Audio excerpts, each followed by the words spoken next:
Yeah. Yeah. Huh. It's on the mic, yeah. Zo in the zone, breaking down plays like I'm coaching from home. Women's game, rise and call it throne for the queens. I'm the conduit, connecting courts with big screens. iamzomedia, where the passion collide. Spotlight the hustle, bring the grind worldwide. From interviews to moves, the game's in my scope. Showcasing the greatness, inspiring hope. She cross up defenders, step back, that's clean. Highlight moments, blowing up the whole scene. From buzzer beaters, the teamwork extreme. The beauty of the game, living out the dream. I break it all down, every pick, every roll. From the layups to the swishes, every hoop, every goal. Got the mic in my hand, got the stats in my soul. Women's basketball shining, that's the ultimate role. From legends of the past to the rookies today, I document the journey, every bounce, every play. Respect on their name, they redefine the trail. Prince with Zo Media, telling stories regale. Zo Media, where the passion collide. Spotlight the hustle, bring the grind worldwide. From interviews to moves, the game's in my scope. Showcasing the greatness, inspiring hope.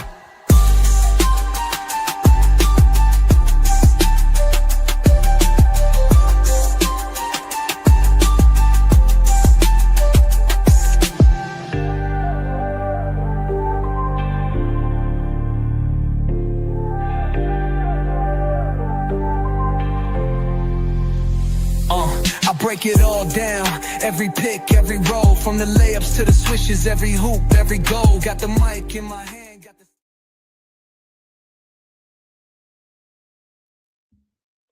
What's good? What's good? What's good? What's good?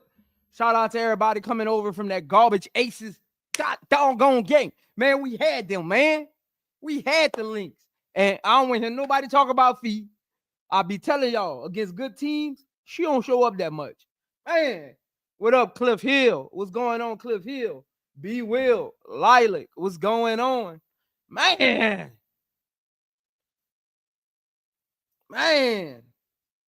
Chicago Sky game got 18 seconds left in it. 77-72 ball game. Yeah, B. Will, man. Them doggone aces, man.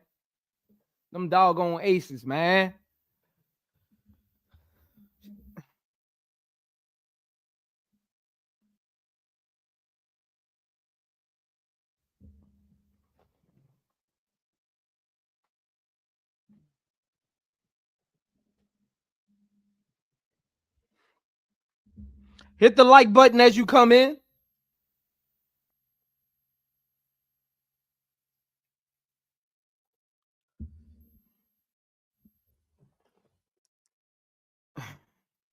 Hit the like button as you come in, man.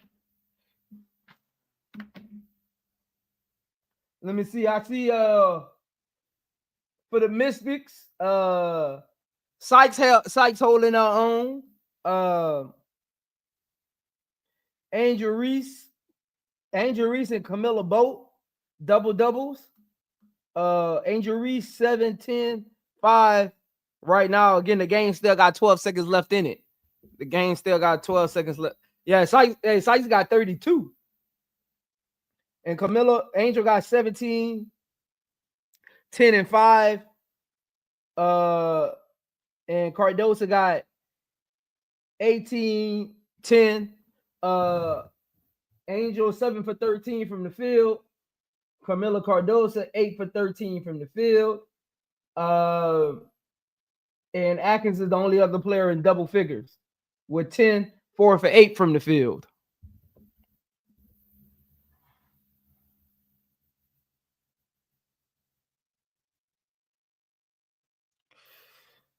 And that'll do it for Chicago.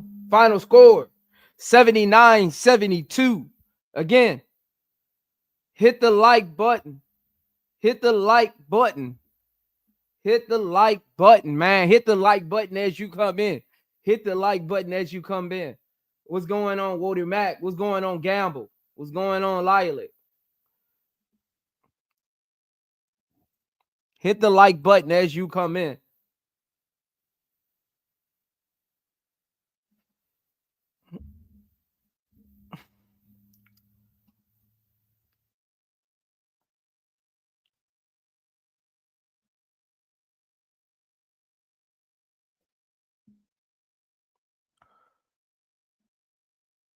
Hold on, let me get the stat sheet up for y'all, man. My bad.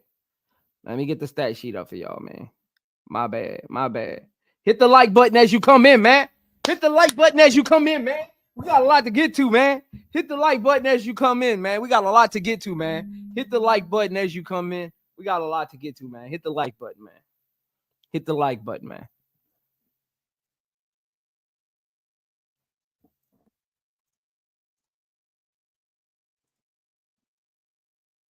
What's going on, AB? What's going on? What's going on? What's going on? Hit the like button, man. Hit the like button, man. Even my haters. What's going on, ST13? Even my haters. Hit the like button, man. Even my haters. Hit the like button, man. Hit the like button, man. Even my haters. Hit the like button, man. Hold on. Let me get the right thing up here, man. Let me get the right thing up here for y'all, man. Hit the like button. What's going on, Alan Lewis? The best in the north, Bob Jones. What's going on? Israel Miller. What's going on, my peoples? What's going on, my people? Jonathan Gonzalez. What's going on? What's going on, my people? Miss Goody Two Shoes. What's going on? What's going on? What's going on, man? What's going on, Glory? What's going on, Glory? What's going on? What's going on? What's going on? Maria said, I'm tired. Shout out to Maria, man. Shout out to Maria, man. Maria said, I'm tired. Deneen Sweet, what's going on? Talking about tylermarsh. Skull Brain Nation. What's going on? What's going on? Hey, we got a lot to get to, man. Hit the like button, though. Hit the like button, though. We got a lot to get to, man. Hit the like button, though. Hit the like button, though. What's up? What's up? With Sam? With Sam? Hey, shout out to my haters, man. Shout out to my haters, man. What's going on, man? Shout out to my haters, man. Shout out to my haters. What's going on, man? Hit the like button, man. Shout out to my haters. Shout out to my haters, man.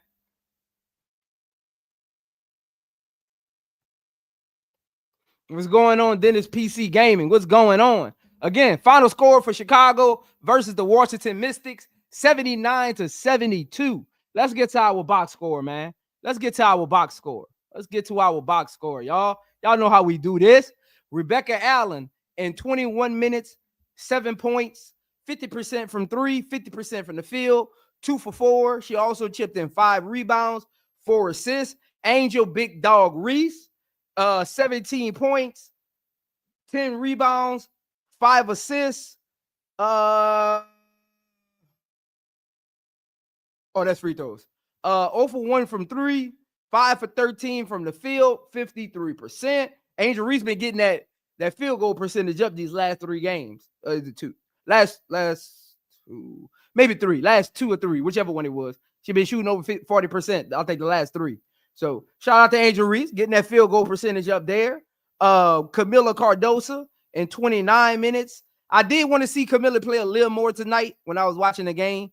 I think he sat her too long in the third. I did wanted to see her play a little more. 29 minutes, 18 points, 10 boards. She also had a double-double, 10 boards, 18 points, 1 assist, 1 steal, and 1 block as well. So Kamilla was doing it on both ends.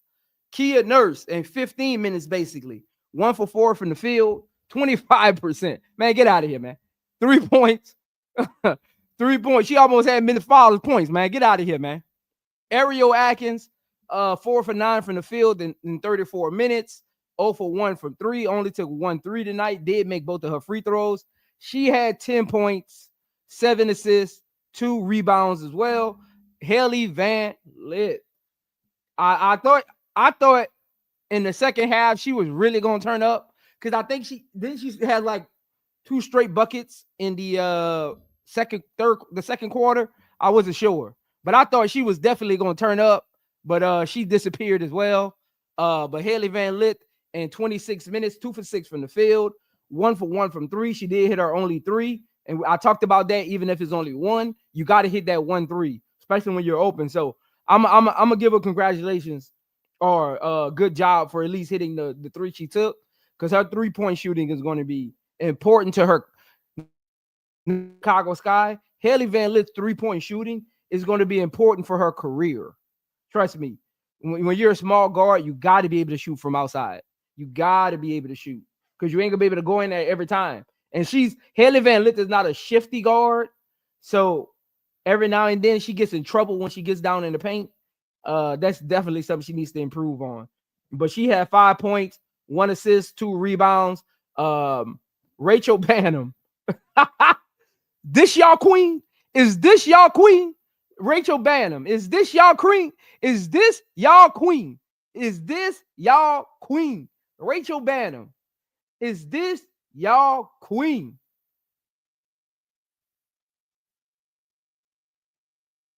Is this y'all queen?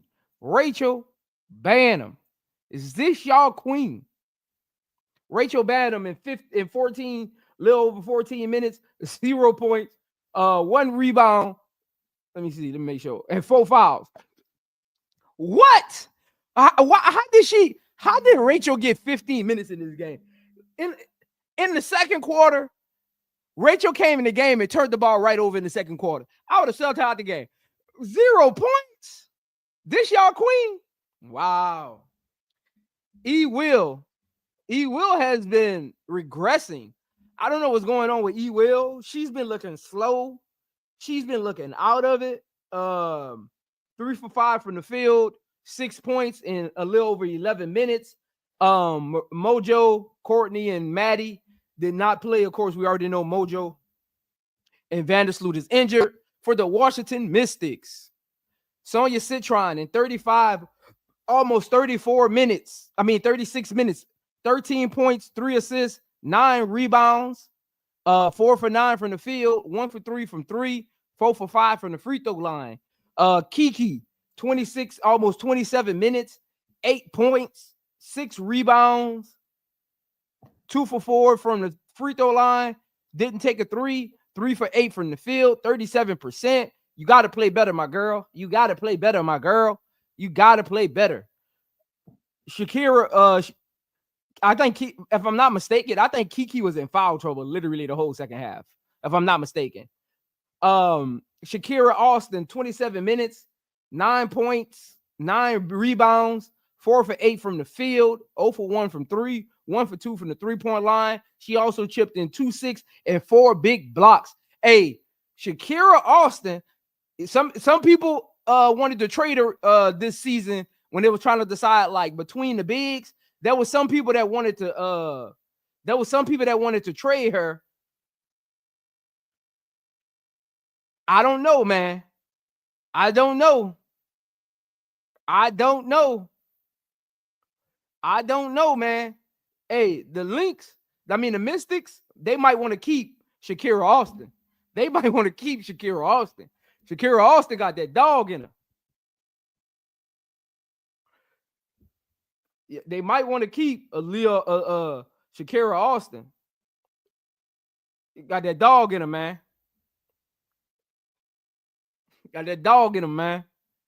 Hey, Shakira I agree with that, B. Will. Shakira upside is definitely high.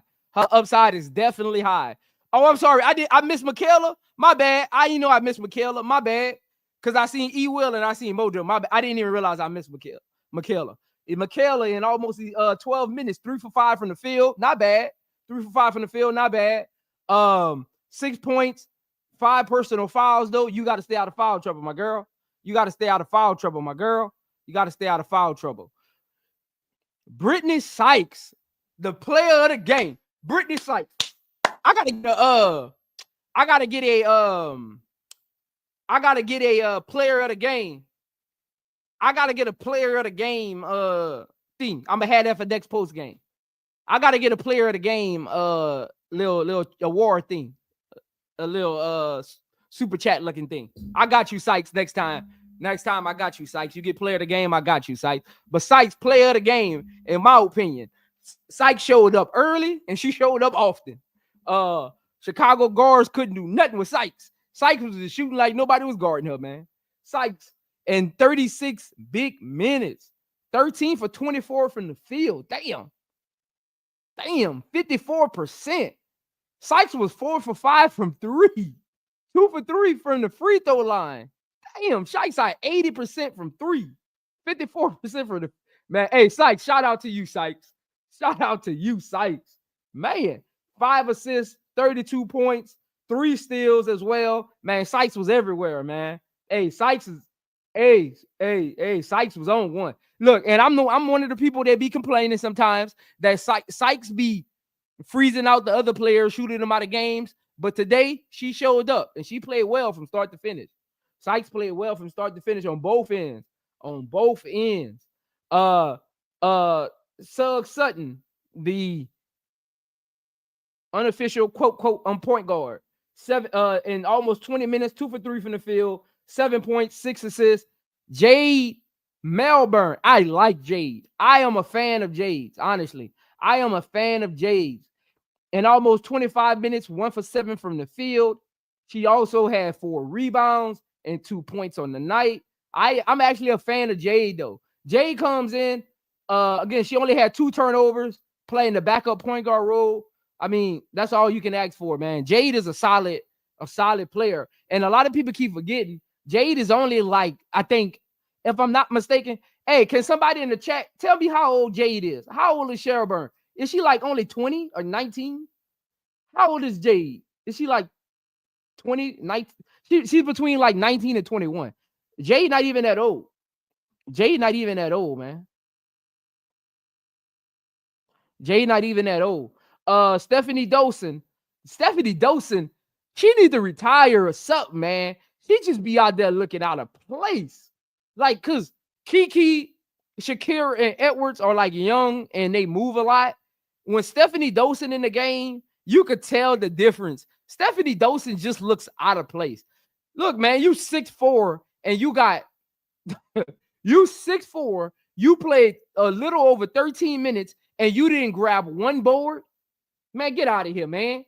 Get out of here, man. 2 points, 0 for 1 from the field. Man, get out of here, man. She was holding this. She holding this. Hey, she holding that front court back. I'm sorry. Aaliyah Edwards in a little over 12 minutes, 2 for 4 from the field, 6 points, 2 rebounds, 1 assist, and 1 block as well. And a steal. So she had 6 points, 2 rebounds, a block, a steal. Let's go, Aaliyah Edwards. Let's go, Aaliyah Edwards. Even though you should be playing a little better, though. You should be playing as a top 10 pick. You should be playing a little better. Lucy Olsen in a little over 3 minutes, almost 4 minutes, 0 points, didn't take a shot. Georgia Moore, get well soon. Emily Exler did not. I think that a lot of people missed that. Emily Exler did not play today. She's actually one of their better wings. So they rode Citron a lot of minutes because Citron is usually around where Kiki is, that 27-30 minute range. But Inksler didn't play today. So Citron definitely took up both of those minutes. But man, we got a lot to get to, man. Hit the like button as you come in, man. Hit the like button as you come in, man. Hit the like button. Hey, I don't see no super chats, so Chicago must have lost tonight. man. I don't see no super chats, so Chicago must have lost tonight, man. I'm just saying, I don't see no super chats, so Chicago must have lost. Oh.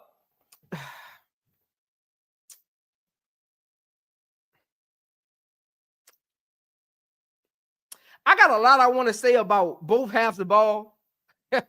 Hey, Lilac, be cool, Lilac. I got a lot I want to say about both halves of basketball I just watched.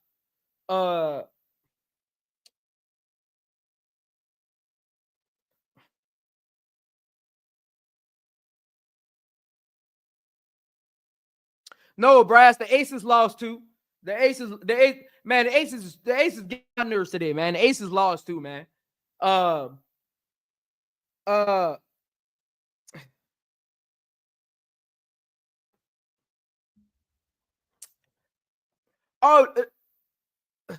Before I get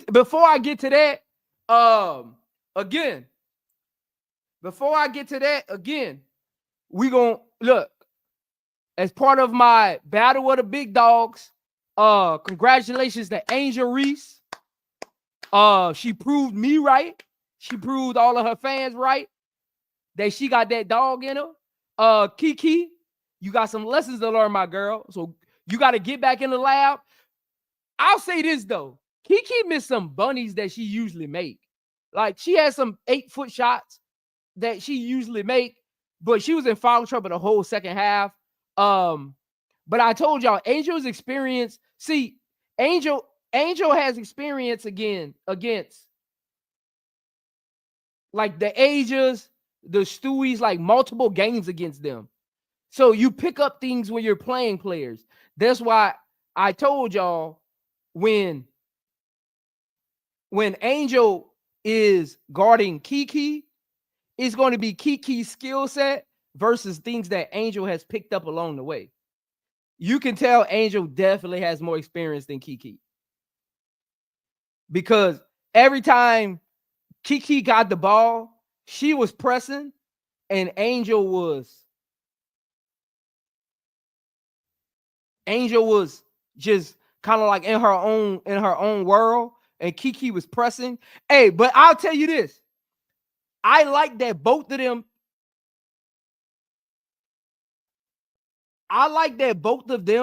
took the matchup serious. Like they didn't see, I was paying attention. They weren't avoiding each other. They weren't like being passive when they was guarding each other. So I like that both of them took the matchup very, very serious. I just think Kiki needs to stay out of foul trouble. She was in I could tell the foul trouble got to her. The foul trouble for Kiki, it really got to her. But shout out to Angelreese winning the matchup number 1. Again, that's only episode 1 of the Battle of the Big Dogs. We got more coming once Asia comes back. Hey, Chuckle Chatter. I like you, Chuckle Chatter, but I swear, if you troll one more time, see, this is the thing. We get new people. Let me tell y'all something, man. Time out for all of this. Time out for all of this, man. Time out for all of this, man. I will block. Y'all know how I get. I will literally block every last one of y'all. We got a time out on this. We got a time out on this. I will literally block half of y'all. Let's be real here, man. Y'all forget who y'all talking to. See, that's the problem with some of y'all. Y'all forget who the fuck y'all talking to. Y'all not talking to them bum ass nigga. Y'all forget who y'all be talking to sometimes. Watch your mouth. Watch your mouth. Some of y'all be forgetting who y'all talking to. If you don't like my channel, move around. Y'all be, look, man, y'all be getting me out of character, man. Look, just because you don't like competitive basketball and you only want to root for one person, don't come here throwing your subjectiveness on me. I'm an athlete. I don't do fanfare. You should have knew that from the moment you clicked on my channel. I ain't some bum ass nigga that been on the black top. I'm an athlete. I don't do no fanfare with none of you niggas. I don't do videos to make none of y'all niggas happy. Y'all gotta stop that, man. You don't. First of all, y'all gotta remember who y'all talking to. Some of y'all niggas be trolling in the chat. Y'all niggas can't even walk next to me. Y'all be forgetting that. See, I be letting y'all niggas get too comfortable. Y'all be forgetting who y'all talking to sometimes. I be letting y'all get a little too comfortable. Half of you niggas can't even walk next to me in real life. Let's be honest here for a second. I do game breakdowns. I don't pick sides when I'm doing game breakdowns. Y'all need to move around, man. Appreciate the work or go to somebody's channel who just do fanfare. Don't come here if you're looking for fanfare. Because I told y'all from the beginning, when I started YouTube, I'm here to teach basketball. I do Mystics games. I do Aces games. I do Chicago games. I don't got no favorites. If you play good basketball, I'm going to support you. If you a good basketball player, I'm going to support you. See, and this is what I be talking about.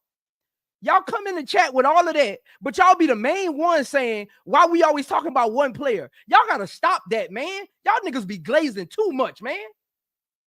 Y'all niggas be glazing too much, man. Y'all niggas don't even respect the craft. Half of the work that you know how much work I put into what I show y'all? Go find another nigga on YouTube that could do what I do. Y'all niggas come up here with all that trolling because I don't say something you like. Man, move around, man. Nobody on YouTube could do what I do. Nobody. Go find you a nigga. I got $1,000. Go find you somebody. I got $1,000. Matter of fact, I'll make it easy for you. I got $3 grand. You can't go find one nigga that could come talk basketball with me for real, for real. When I'm just trolling, y'all niggas be thinking that shit sweet. You can't find one nigga on YouTube that can actually talk basketball. Bar for bar. Bar for bar. Go pick any player in the league. I could make them sound better than anybody you pick. That's how cold I am with this. Y'all niggas be confusing the game. Y'all niggas be having the game messed up. Cause I be coming up in here. See, I know what the problem is. I come up in here josing. Sometimes I come up in here cracking with the chat, and y'all niggas forget who y'all be standing in front of. Y'all niggas forget who y'all be. Y'all, you know what? Move on, man. Move on, man. I came to, this is the crazy thing. Some of you niggas is ungrateful. Nobody was talking like me before I came on YouTube. Some of you niggas is ungrateful. That's what it really is. Y'all don't really appreciate basketball. Y'all come here for other reasons. You niggas is ungrateful.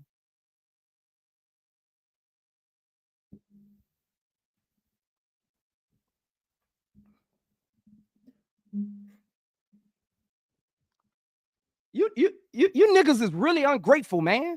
Nobody do what I do. Go find you a nigga. Nobody. Bar for bar. I got $3 grand. Go call whoever you want. I'm really like that. And I'm confident.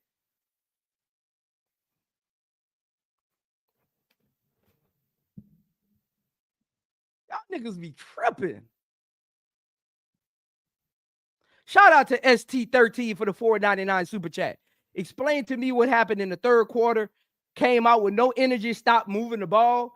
I'm gonna get to that, ST. So hold that thought, ST. I got you, ST. When I get to the second half, I got you. Pete Wright for the $4.99 super chat. Zo, tell me why we have Rachel Banner in so long game. I'm guessing you mean Rachel Banner in the game so long. I'm gonna get to that too. Pete Wright. Shout out to one of my members, William Goings, for the $5 super chat. Tyler gets confused in the second half with the lineups, bro. He doesn't know how to manage the second half. Hey, all three of y'all got second half questions. We gonna get to them, man. We gonna get to it, man. Let's start with the first quarter.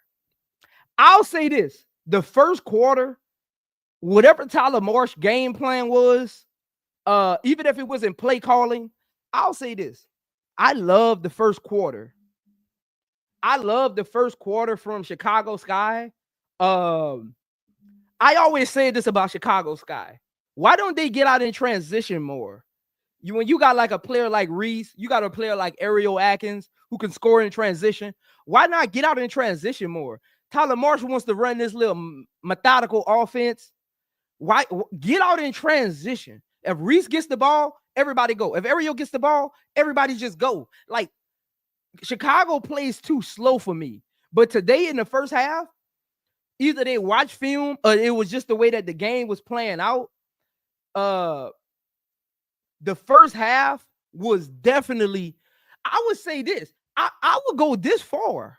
I would say the first quarter of basketball was one of Chicago Sky's best quarters this season. Like, that was one of Chicago Sky's best quarters this season. Was the first quarter. They were moving the ball. Even Rebecca Allen was out there playing defense. I don't know.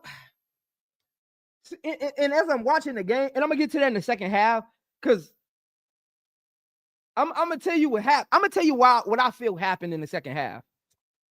And some of y'all gonna be like, "Oh, okay." So I'm watching the first quarter. They moving the ball. Reese got it going. They all defending on the perimeter. Mystics aren't hitting their threes.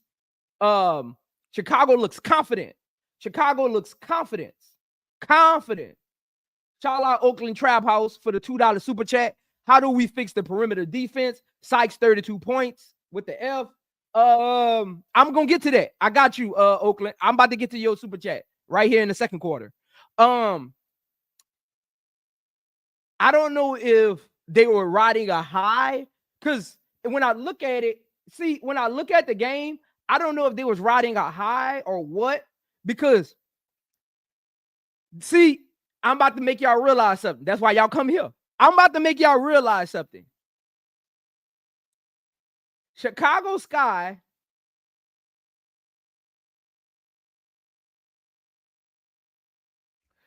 best of the North. I didn't block your. Hey, if anybody timed out best of the North, don't time him out. He be respectful, man. He don't be saying too much, man. He a Mystics fan. Best of the North. He don't be saying too much, man. Don't block best of the North out. Don't block him out. Don't time him out.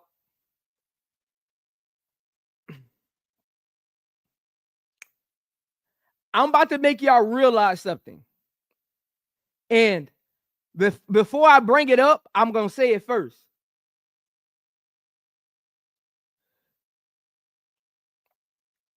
Chicago Sky only played well in the first quarter.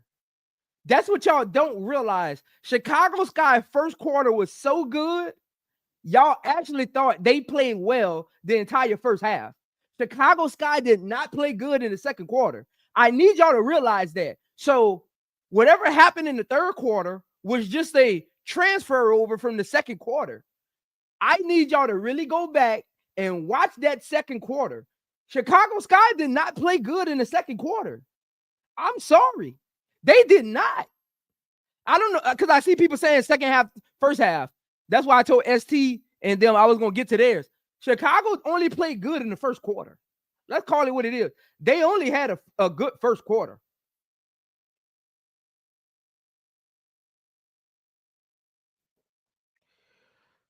Shout out to Alan Lewis, man. Shout out to Alan Lewis. And look, I'm about to prove to y'all what I'm talking about. Watch this.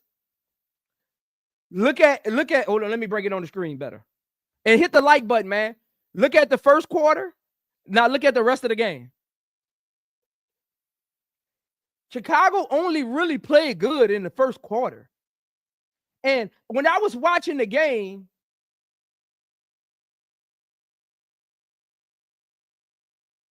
when I was watching the game, I was saying in the second quarter, I was telling myself, because I was watching it on my other screen, I was telling myself, if Chicago Sky don't start turning, if Chicago Sky don't stop turning the ball over, they're going to get his lead away. I was saying that to myself in the second quarter. The Mystics started hitting their threes in the second quarter, and Chicago Sky started turning the ball over in the second quarter. The game, y'all think the game changed in the second half. No, the game changed in the second quarter. You gave the Mystics, for all intents and purposes, the Chicago Sky had the Mystics on their heels and ended up in the second quarter taking a foot off the, let's call it what it is. You scored 26 in the first and you scored 18 in the second. Chicago Sky took their foot off the gas, thought the Mystics was going to lay down and just let them play basketball. See, that second quarter let me know it was a blessing. It was a blessing and a curse that Chicago just played Connecticut. The blessing was you was able to play a team kind of in your range where you could like let Angel be free. Now you unlock something in Angel, right? If I'm Tyler Marsh, now I unlock something in Angel. That's the blessing of playing the Connecticut Suns, right? But the curse is when you play a team that's gritty, that won't give up. I mean, shout out to B Will, shout out to Brass, shout out to Mr. Nart. They be on my Mystic live streams when I do the Mystic games, and we always talk about how the Mystics don't quit. The Mystics play hard from whistle to whistle. The Mystics don't make a lot of mistakes. So I knew that watching the game. I seen people in the chat, they was Chicago cooking. And in my head, I'm like, if they don't stop turning this ball over, Mystics is gonna win this game. If you've been watching the Mystics all season, the Mystics really play hard. The Mystics play just like the Golden State Valkyrie. They literally play just alike. The Mystics play just like Golden State Valkyrie. You know how Golden State blew the Aces out? Turning the ball over. You want to know why they beat the Aces? Turning the ball over. Look, the Aces was up against Minnesota today. Turning the ball over, lost. Had a 10-point lead and lost it. Just turning the ball over, taking bad shots. You can't do that against teams that won't quit. You got to stick to the principles. The Chicago Sky went away from whatever principles they had in the first quarter, and they gave the Mystics confidence going into halftime. And look at the third quarter, y'all. 24-12. The Mystics was 24-12 in the third quarter. You gave the Mystics confidence. You don't give a team like the Mystics. They a young team. They don't care about all of the hoopla. They just trying to get better every day. That's why I love the Mystics. They're a team. They just out there playing basketball, man. They follow whatever Brittany Sykes does, and they kind of go from there. Whatever Slim does, they kind of follow her lead. Kiki and Citron, they chip in, they do their thing. Shakira comes in, she does her thing. Jade Melbourne comes off the bench, a sufficient backup point guard. You can't, Chicago Sky, you can't turn the ball over like that. I mean, come on, man, 40 points off of turnovers? Chicago Sky, you didn't score 40 points in a quarter, and you gave them 40 points off a turnover? Off of turnovers? First of all, y'all, Chicago Sky didn't even have 40 points in the second half. And you gave up 40 points off of turnovers? Chicago Sky had 28 points in the second. This is what y'all don't realize. Chicago Sky scored 28 points in the second half. 28 points. Just turnover after turnover after turnover. But it started in the second quarter.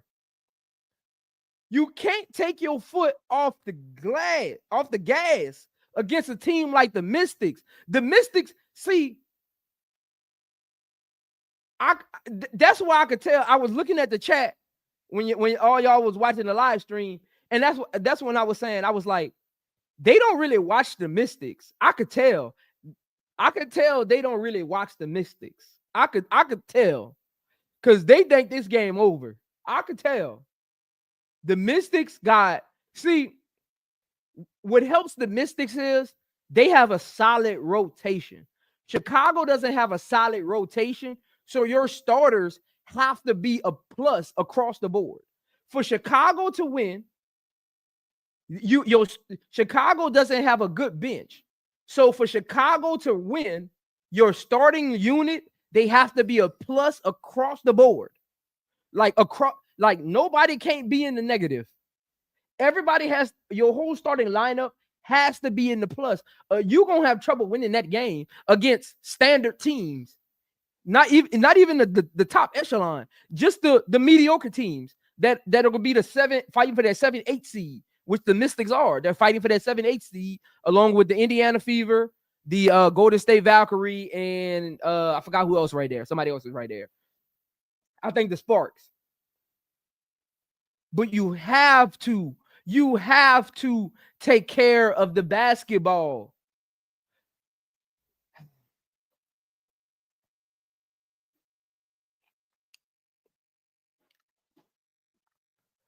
You have to take care of the basketball.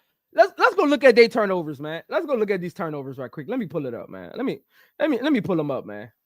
Let's go look at these turnovers right quick. I wonder if I can let me see. Maybe I can do the turnovers. Let me see.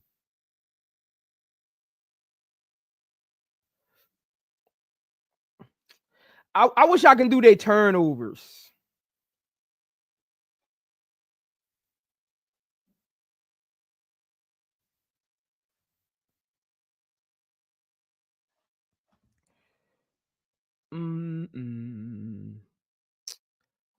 Hold on, y'all. I'm trying to pull up. Let me see. Is it play by play? Man, I wish I could just do it to where it just showed their turnovers.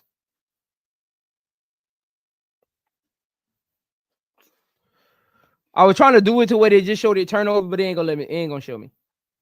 So let's just go to the. I was trying to do it to where they show the turnovers on the thing, but let's go to their turnovers, y'all. Look at this, man. Rebecca Allen 4, angelreese 7, Kamilla 2, Ariel Atkins 2, haileyvanlith 5. I mean, come on, man. Come on, man. Come on, man. Michaela Onweye 2. Come on, man. Let's look at their turnovers. 2, Kiki 4, Shakira 4, Sykes 4, Jave 2, Aaliyah Edwards 1. You can't.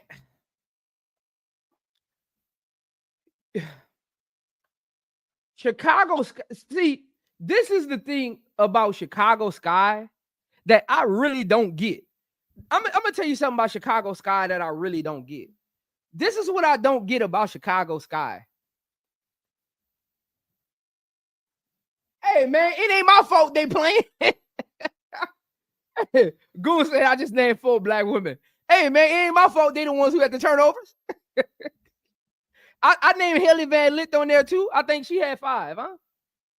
How many haileyvanlith had? Yeah, I named haileyvanlith. She had 5 of them. Rachel didn't even have a turnover, y'all.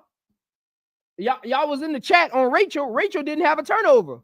So, hey, why y'all hating on Rachel? Rachel didn't have a turnover. I mean, she didn't play no defense, but she had no turnovers. But you can't see. This is the problem with Chicago Sky. That either they pride is in the way, or they just don't care. One of the two things is going on right now with the Chicago Sky offense. What the team in itself.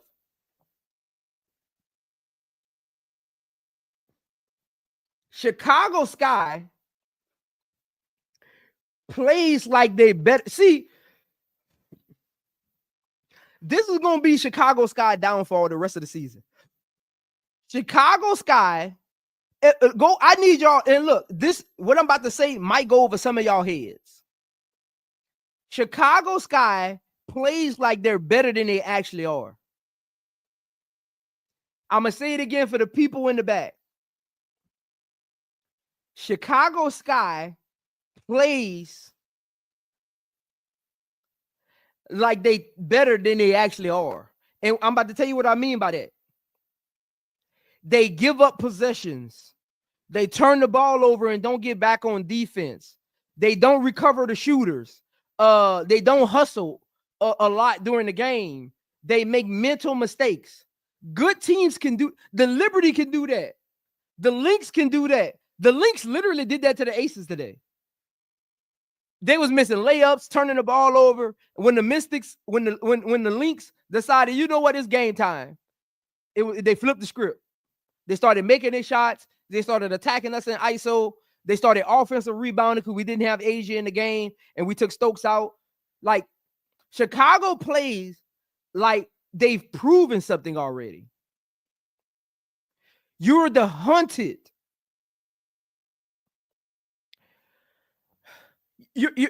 Chicago plays like they're the hunted. You have to be the hunter. You have to be the hunter. You're not a good team. You have to be on attack mode from start to finish. You can't, look, you can't give away possessions and then think you're going to get them back later. You're not that good of a team. You have to be the hunter. Chicago plays like teams are like they supposed to win. Like, go back and look at how they play. Look at, they walk around when they make a mistake, it's like, okay, next play. Y'all got amnesia, like y'all got a winning record. Chicago, every possession matters. You're not a good team. Every possession matters. And until you realize that, you're going to struggle. You can't be out there just throwing the ball away. Okay, next play. No. But it starts with Tyler Marsh. Tyler Marsh, you have to set the tone. You have to set the tone that every possession matters to us. It starts with the head coach and it trickles down to the players. Every possession matters. You turn the ball over, you come and sit down. You walk on defense, you come and sit down. You shoot an air ball, you come and sit down. You miss on the defensive coverage, you come and sit down. That's the mindset Tyler Marsh should have, because Chicago Sky players play like they got a 500 or above record. Like, come on, man. Come on. 28 points in the second half. 28 points in the second half. 28 points in the second half. Come on, man. You have to look, man. Whatever Chicago Sky game plan was in the first quarter, you got to go back to the drawing board and figure out how you can take that first quarter game plan and turn it into an official game plan. Whatever they did in the first quarter needs to be Chicago Sky's official game system. Whatever that was they was doing in the first quarter, that needs to be how they play moving forward. You don't have a good rotation. Your starters have to get a sizable lead. And this is the crazy thing. And this is the crazy thing. Chicago Sky, I'm gonna be honest with you, man. Chicago Sky takes too many threes. I'm gonna be honest with you. Chicago Sky shoots too many threes. They shoot. You gotta go to Kamilla, go to Angel, get E. Will on the block, go to Ariel Atkins in the dribble drive pull up. Like, Chicago Sky shoots too many threes. I'm sorry. I know Tyler Marsh wants them to be this jump shooting team. They shoot too many threes. See, this is the problem I got with Chicago Sky and their players. Jeff P. and Tyler Marsh, you do have 3-point shooters, but they're not 3-point shooters who should be getting up that many shots. See, this is the problem I got with fans and even the league sometimes when they give these players these titles. Kia Nurse is listed as a 3-point shooter because that's all she can do. I'm going to say it again for the people in the back who probably went over your head. Kia Nurse is a 3-point shooter because that's all she can do. Rebecca Allen is a 3-point shooter because that's all she can do. Rachel Bannum is a 3-point shooter because that's all she can do. That doesn't mean they're good at it. That's what Tyler Marsh got to realize. They're only in that position because that's all they can do on the court. That doesn't mean they're good at it.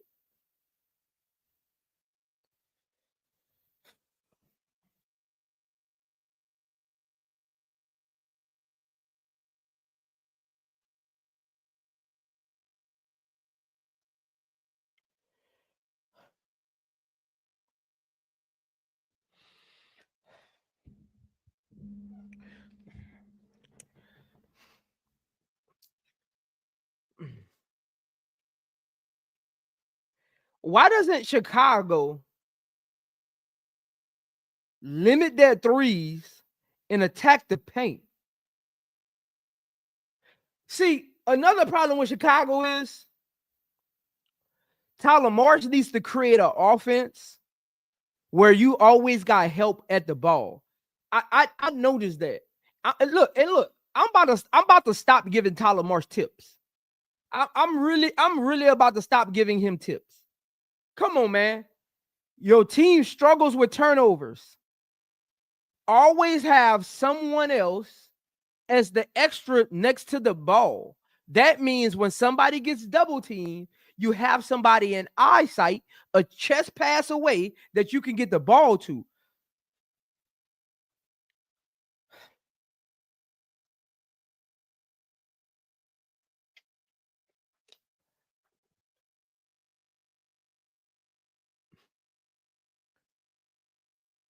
Be better.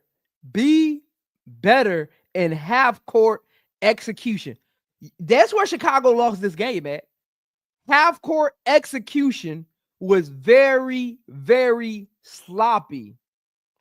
Chicago Sky's half court execution has to be better. Chicago Sky, I'm watching the game. I'm looking out the corner of my eye because I'm calling the Aces game, right? So in any timeouts and stuff like that, I'm watching the game, right? And I'm looking, and I'm like, you know what?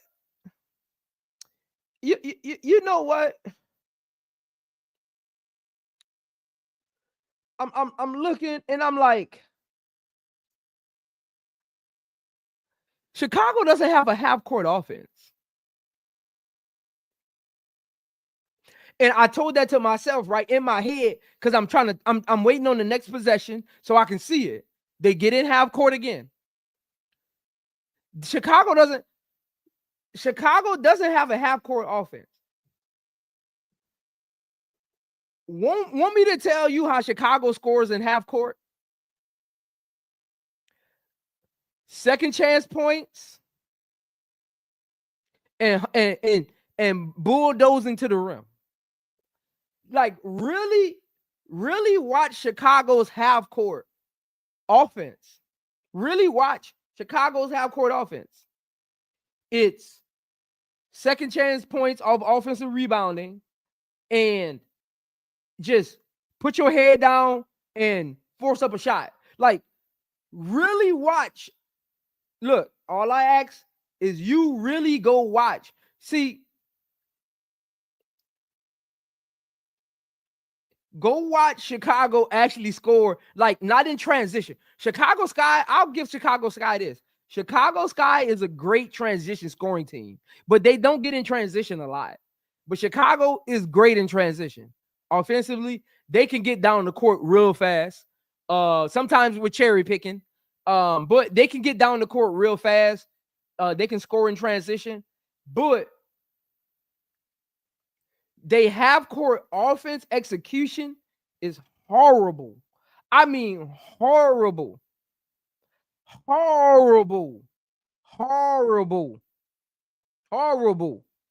See, let me say this. Let me say this.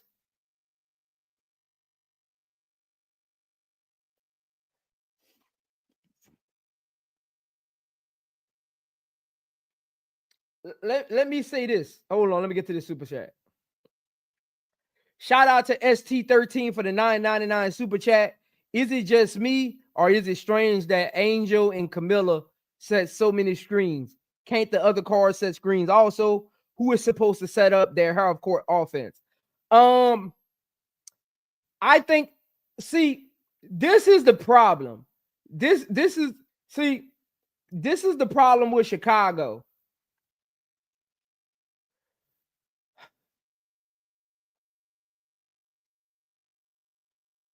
And I said this in the preseason. Go back and listen. I said this in the preseason. Look, man. Look, man.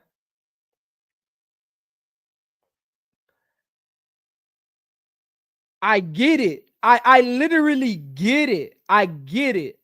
I said this in the preseason. And y'all know I said yesterday or day before yesterday, Angel is one of the best passing bigs. So this ain't no knock at Angel. Angel is one of the best bigs that pass the basketball. Well, front court players. I don't even really consider Angel like a true big.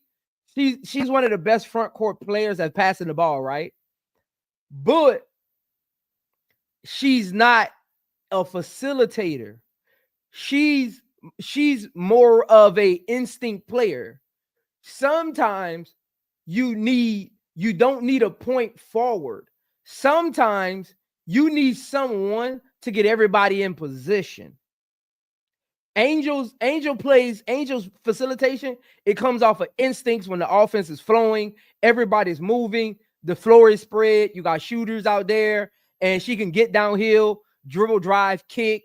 She can find Kamilla posting up because she can see. This is what y'all don't realize about why. I'm about to tell y'all why Angel gets Kamilla the ball so easily. This is the part of that goes over a lot of people's head. Angel is 6'3". So yes, it looks easy when Angel passes Kamilla. See, I think a lot of people miss that point. Angel's 6'3". Yes, it looks easy when Angel passes the ball into Kamilla. That's why you can run high and low with Angel and Kamilla. But when you're like a 6-foot guard, that pass ain't that easy. You need somebody who has great vision or can see over the defense to make that pass. Angel's 6'3", she can see over the defense. So that's why that pass looks so easy when she gets it to Kamilla, because she's literally just standing there like this and just tosses the ball over because she can see over the defender. When you're like a 5'10", most of your point guards in the league are like 5'10". Lindsey Allen, Dana Evan, Kennedy Carter, they couldn't see that pass. They couldn't see that pass. So you bring somebody like Angel Reese, you put her at the top of the key, you play high-low with Kamilla, she can see over the defense, and vice versa. Kamilla can see over the defense. She can make that pass to Angel. Angel just doesn't post up as much as Kamilla does. And Kamilla doesn't have the ball a lot at the top of the key. So that's why y'all don't get to see, that's why y'all don't get to really, so because there's always context to the offense. That's why y'all don't get to see Kamilla make a lot of entry passes, because Kamilla never has the ball at the top of the key. And if she does have the ball at the top of the key, 9 out of 10 times, Angel is the one that's posting up down low. Camilla's probably spreading the floor. Probably Angel's probably out on the perimeter. Kamilla got the ball up top, and she's just trying to get back down low, get the ball out of her hands, and get it back down low. So when you have a half-court offense, you can't see when you're struggling with a half-court offense, you need someone that can read a defense, shift the defense, and get easy looks. See, Tylermarsh's offense isn't sufficient enough for Angel Reese, and I said this again in the offseason. Really go back and watch Angel Reese playing point forward in the offseason. I called it. I said it only looks good when the ball's moving because their offense isn't set up. It only looks good when the ball is moving and they're making shots. It's going to look good. When the ball's moving and they're making shots, it's going to look good when she's in point forward. But when you get in half court, it's going to look off. There's going to be miscommunication on passes. Some will be behind, some will be in front. Angel will see a pass that a player won't see, right? I seen like 2 of those today. So like Angel Reese has 7 turnovers, but I'll say this. I seen 2 of them and it was on the other player. They didn't see the pass coming. Sometimes you got to move into eyesight of the ball. Like Chicago Sky players have a bad job of doing that. They're never in passing lines. Like those who don't know what passing lines are, it's basically like wherever the ball is, wherever the ball is, you have to be in vicinity of a 30-degree angle of the ball. Chicago Sky players do a bad job at staying in eyesight of the ball. They're never in the ball line. It's very weird. Like they're always away from the ball. It's always weird. It's always weird. I never understood that. So you have to have a player. You have to have a player. You have to have a player that can come down court, shift the defense, because Tylermarsh doesn't have a good offense and it's not a good team. So you need somebody that's able to create, shift the defense, and be able to create for themselves or others. That's why I think this team would do well. See, this team didn't need Vandersloot. It didn't. This team did not need Vandersloot. This team needed a Brittany Sykes. Honestly, it needed a Brittany Sykes. It needed a Jackie Young. This team needed a Brittany Sykes. It needed a Jackie Young. It needed a Kelsey Plum at point guard. Like, it needed a scoring point guard that was aggressive, because Tyler Marsh's offense isn't a aggressive scoring offense, and he doesn't put players in position. So you need somebody that's going to handle the ball. That's the threat of scoring 25 points in a game. For this to work, for this team of misfits, this is a team of misfits. For it to work, you need someone at the helm that can threaten a team to score 25 or more points a game, because that's how you get everybody else open. Because look, the player, and it's crazy. The players have to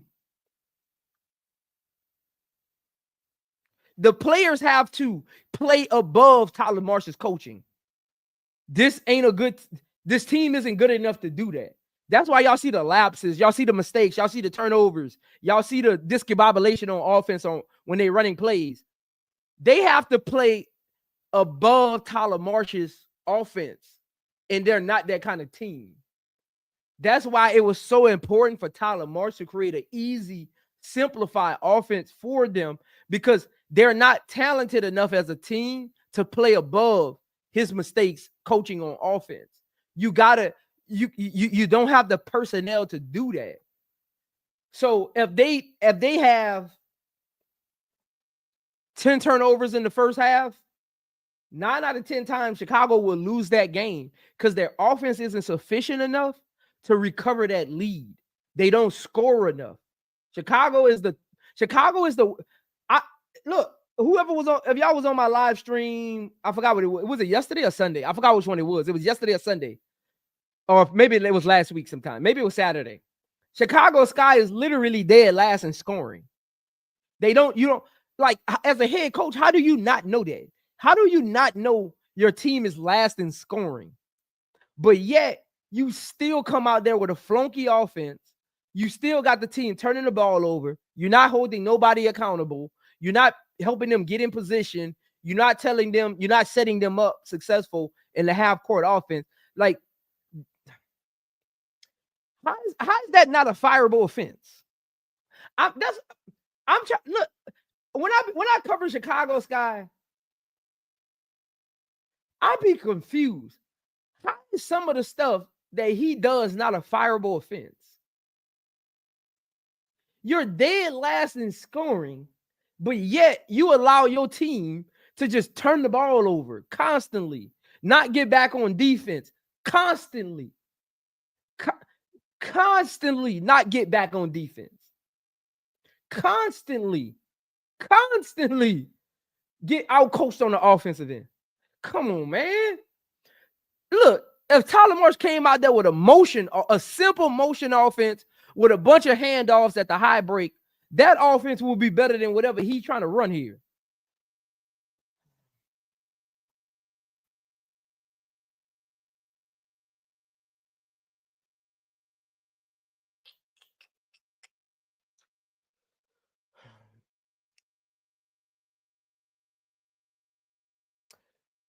You know what else? You know what else I'm disappointed in? I'm disappointed in Ariel Atkins. Because I had high hopes for her, and she's been underwhelming. I mean, her defense has been okay, but I've actually been disappointed in Ariel Atkins. And I'm about to tell you why. One of the main reasons, outside of the turnovers and the horrible shooting on this team, right? One of the main reasons Chicago Sky is dead last in offense is because of Ariel Atkins.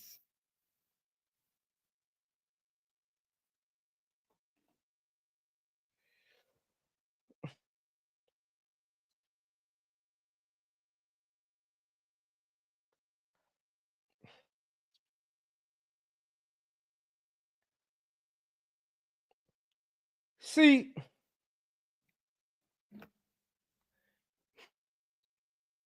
I said this at the beginning of the season.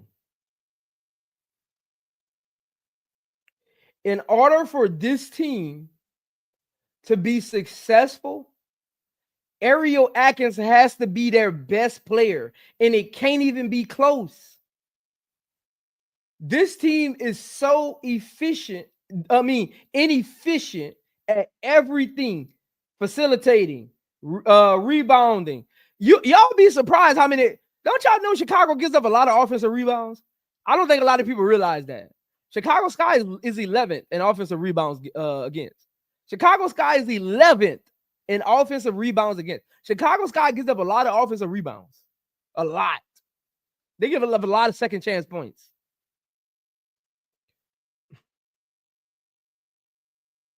Because let me see how many second chance points they gave up today. Let me see.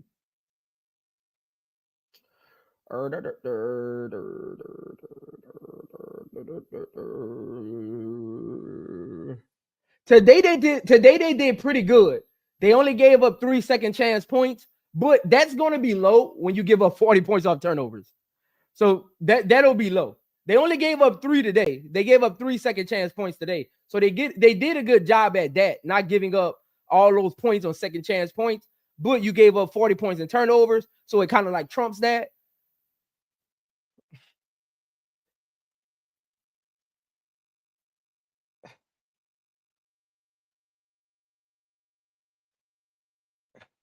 But back to Ariel Atkins, man. Ariel, and y'all know me. I don't care who you is. I hold you accountable. I don't care who you is. Shout out to B Will for the $5 super chat. I agree, Zoe. Ariel is capable of running the offense and scoring. She did it last year when Sykes was out. Agreed.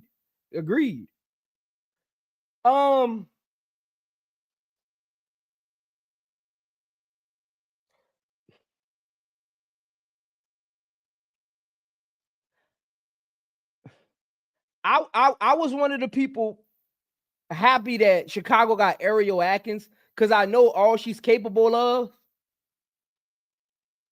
But for some reason, it's just not clicking. Like for some reason, Ariel Atkins just isn't clicking with this team. Like, see, y'all. See, I'm about to tell you. I'm about to tell y'all what y'all missing. Ariel Atkins actually isn't clicking with this team. See, y'all looking at Ariel Atkins' defense and thinks she's like just figured it out. Defense comes before offense, right? So your defense, it doesn't matter. You can be Ariel Atkins could be on the Connecticut Suns, and her defense would still be her defense. I'm watching her play on offense. She doesn't look comfortable. She's it's like she doesn't want to step on toe. I'm confused. I don't know what she's thinking. Like, so I ain't 100% wrong or right because I don't know what's going on in her head. I don't know what the game plan is from tylermarsh. Like, I would have to be in the locker room to kind of know that. So I don't know. They ain't 100% fact. I'm just looking at it from a bird's eye view and saying she still doesn't look comfortable. She still plays timid. She's still looking to pass more than score. Chicago Sky needs Ariel Atkins to be the Mystics' Ariel Atkins.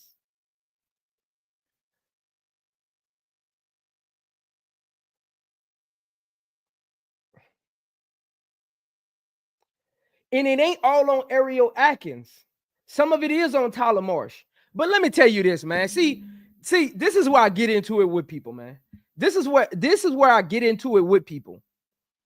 A player like Ariel Atkins, you can't blame. This is where I get into it with people. A player like Ariel Atkins, you can't blame her whole offense on tylermarsh. You can't. Let's be real here, man. Come on, man. tylermarsh is not calling a play every time down the court. Half of the times they're out there winging it. If you watch the game today, You can't tell me they ran a play every play down. Half of the time they're just out there playing basketball, trying to find a good shot. You can't tell me that. See, that's where I'm in a conundrum with Ariel Atkins.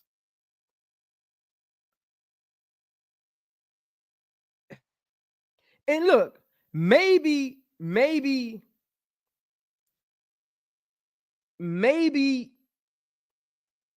I have my expectations for Ariel Atkins is too high. Maybe my expectations for Ariel Atkins is just too high.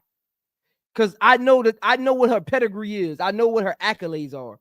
So maybe my expectations for what I think Ariel Atkins is too high. Maybe she's not consistently.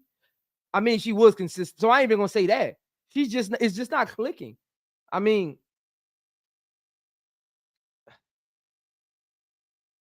I don't see give me the ball and get out of my way from Ariel Atkins. See, and that's where I meet the crossroads with the Tyler Marsh thing. Part of it can be Tyler Marsh, right? But the other half, you got to hold Ariel Atkins accountable for that as well. She doesn't shoot bad from the field.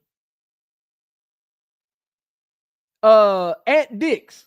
See, this is what I talk about. Let me say this, man. Aunt Dix. If you think Ariel Atkins is doing her job, I don't know what to tell you. Look, man, it's levels to it. If you think Ariel Atkins is doing her job on a night-to-night basis, and look, I'm not saying Ariel Atkins is the reason they losing games. I'm not saying Ariel Atkins is playing horrible. Show me in this clip where I actually said that. What I said was, I blame Ariel Atkins as well as Tyler Marsh for some of her play on the court. You can't have it both ways. When Tyler Marsh isn't calling a play,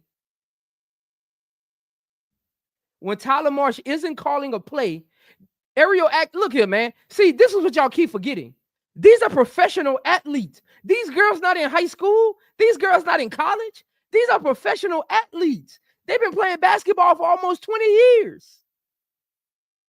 Most of them are over 25. If you over 25 in the WNBA, you probably been playing basketball 9 out of 10 times. You've been playing basketball for 20 years. Because most kids start playing basketball at 5 years old. If you over 25, you damn near been playing basketball for 20 years, 20 plus years. I shouldn't have to tell you if you are Look, Ariel Atkins is a professional basketball player. She knows her game. She knows her limits. She knows what she's supposed to do on the court. So when she's not doing it, I'm going to hold her accountable. Ariel Atkins, I don't care about your 4 for 8. See, this is the point I don't care about. I don't care about Ariel Atkins 4 for 8. I need Ariel Atkins to be 4 for 20. I need Ariel Atkins on a good night to be 10 for 20, 10 for 21.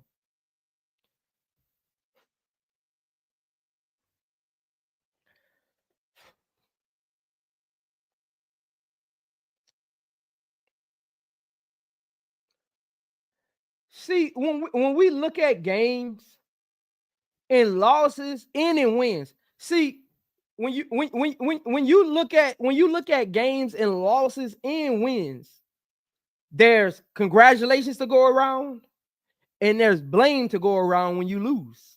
So when teams win, right, you say great job on rebounding. You great job on shooting 100% from the field. You great job on guarding the other team's best player. You great job on facilitation. When you lose, blame got to go to everybody.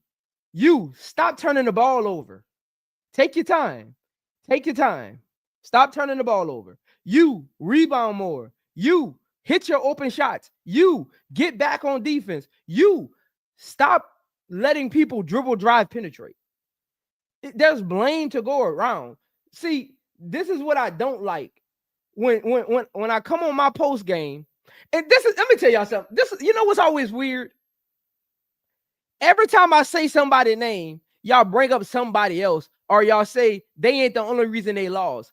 God damn, can I get through the post game? Can you let me get to them? How about you wait till the end of the show to say that? And if I didn't bring this person up, then you can say that. God damn, it's a post game. I can't break down everybody's game in 5 minutes. God damn, can I get to every player? Y'all be quick to throw other people in that. God damn, it's a post game. Y'all act like y'all never been on somebody's post game before.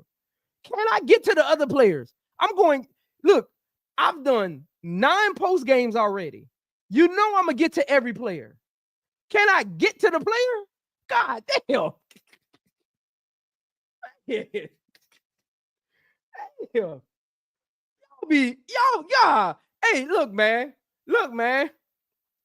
I don't know what people did y'all in real life, but y'all gotta chill. I don't know what people did y'all in real life, but y'all gotta chill. Dog, can I get to all the players? I'm going down the list. Can I get to everybody? God. Yo. Look, don't think Angel Reese is absolved from this. Look, you lose as a team, you win as a team. So don't think Angel Reese is absolved from this. Her turn coming. Her turn coming. Don't think she's absolved from this. Her turn coming. I just need Ariel Atkins to create a mindset of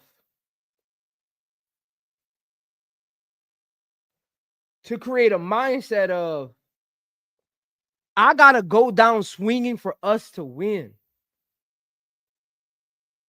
All I ask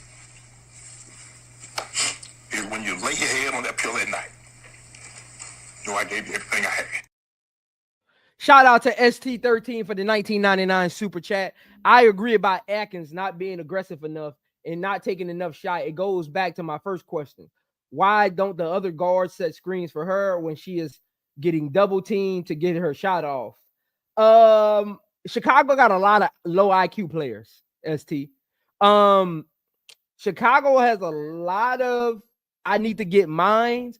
So this is want me to tell you, like, when Rebecca's in the game, Rachel's in the game, Kia Nurse is in the game, want me to tell you what their first thought is? Ariel Atkins is being double teamed. Let me get open so I can get me a 3-point shot. She gonna pass me the ball because she can go shoot it now because she's double teamed. Let me get open so I can get me a 3-point shot up. Go watch. Anytime anybody's double team, nobody comes to the ball. Everybody's trying to spread out, hoping you see them on the double team so they can get a shot up. Nobody help. They're not helping each other out on the court. Chicago Sky has a team full of low IQ players. They're not even just low IQ. Chicago Sky has a team full of selfish, I'm going to get me players. Come on, man. You have a losing record. This is the time y'all should be trying to play together and win together. This ain't the time for everybody to be out there trying to create accolades for themselves, trying to make the All-Star game. You got to. You got to. What's going on, Quinn? Shout out to Quinn, man. First time viewer. Appreciate that, Quinn. Make sure you subscribe. You have to play together at this point of the season. You have to. You're losing. You're losing in uncharacteristic fashions. You have to. You have to play as a team. You got to play as a team. It can't be your turn, my turn. It can't be I'm going to get me. Long as we lose, I don't care. I got me. You got to look. It's a team sport. Y'all, Chicago Sky, you got to play together. Look, same thing I said about the Aces. That's why the Aces are losing games. The Aces are just like Chicago. They out there turning the ball over. They out there taking too many threes, and they're out there not playing together. They're playing ISO basketball. Chicago Sky and Aces offense literally looks the same. Literally. Too many threes, not enough ball movement, not getting back on defense, turning the ball over, giving up second chance points. I mean, both teams are in the same boat, honestly. Both teams are literally in the same boat, honestly.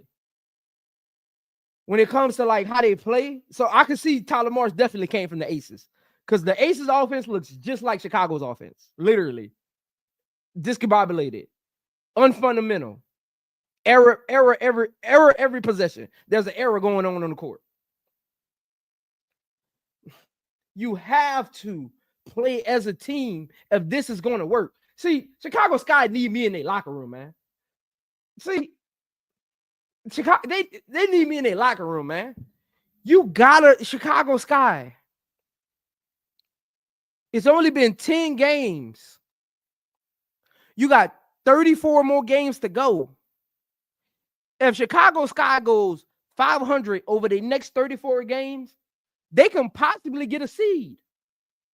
But you got to have the right vision. You got to have the right mindset. And I don't understand for the life of me why they not playing together.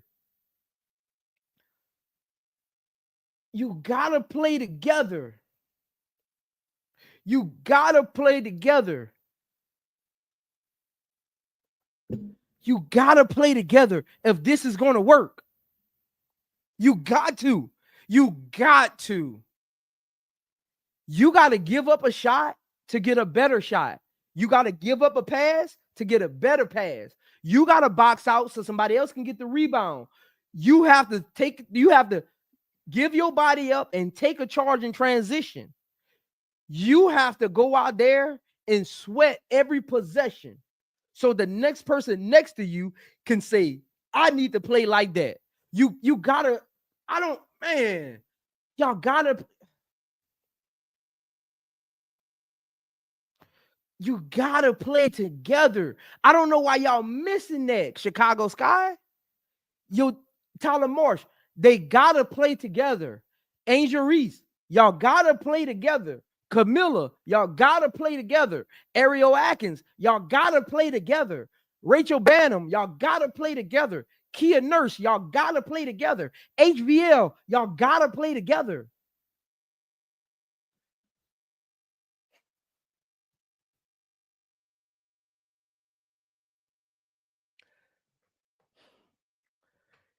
This is how I want me to tell y'all how I know for a fact. This ain't conjecture.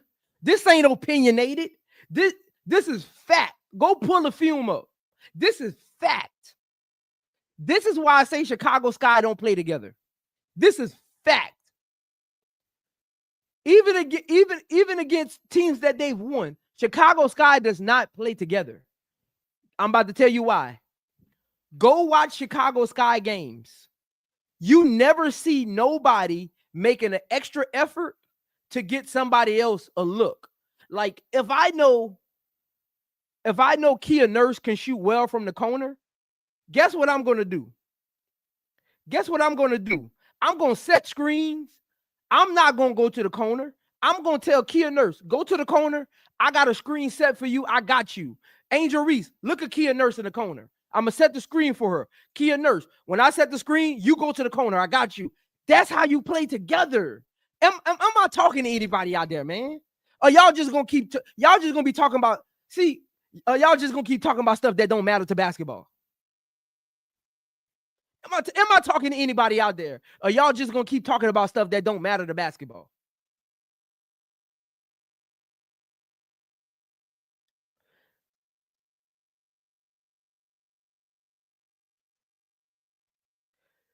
Nobody on this team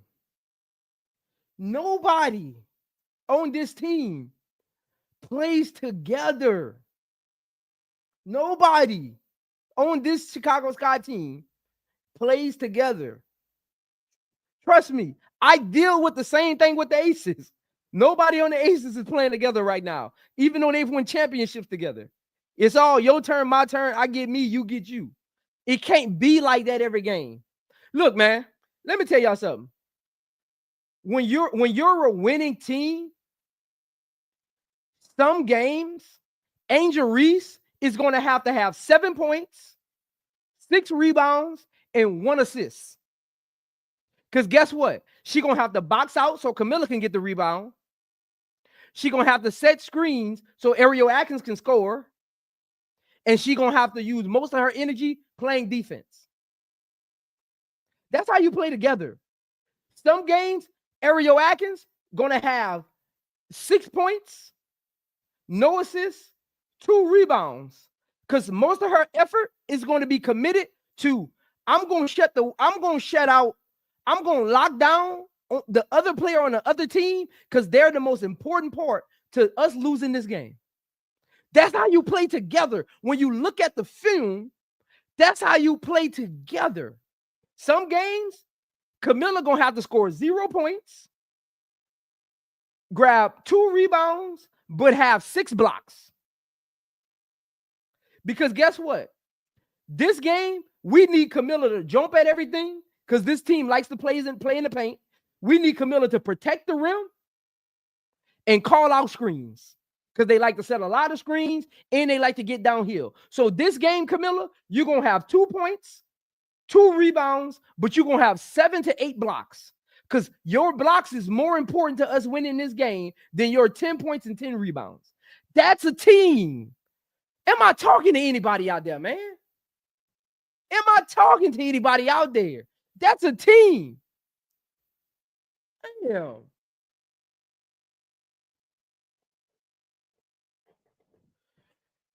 You gotta be able to play as a team if you're going to win. You got young players on this team. You got vets on this team. Lean on the young players for energy. But my vets, come on, vets. You've been in the league long enough. You should be helping Angel Reese, HVL, Maddie, and Kamilla understand some games, Angel Reese, I'm going to need 20 rebounds and no points. Some games, Ariel Atkins, I'm going to need 7 steals, 2 blocks, and 8 points. Some games, Angel Reese, I'm going to need 25 points and 10 rebounds. Some games, Kamilla, I'm going to need 30 points from you tonight. We got an advantage down low, and we going to you every time until the coach adjusts. Come on, man. I need Chicago. I need some fire, man. I need some fire when come on, man. Come on, man. These vets and ST just said, if you tell Angel that, she will do it. ST, I 100% agree with you. That's why I said these vets, you got to school Angel Reese. You got to school Kamilla. You got to school Ariel Atkins to a certain extent, but Ariel Atkins should know better. She's been on a championship team. You got to school HVL sometimes, like HVL. I know you're a scorer. I know you're a scorer, HVL, but this team doesn't play defense, so there's going to be shots to go around. But tonight, I need you to get back on defense, and I need you to sacrifice your body. That's how you get young players acclimated to the next level. That's what these vets are supposed to be doing.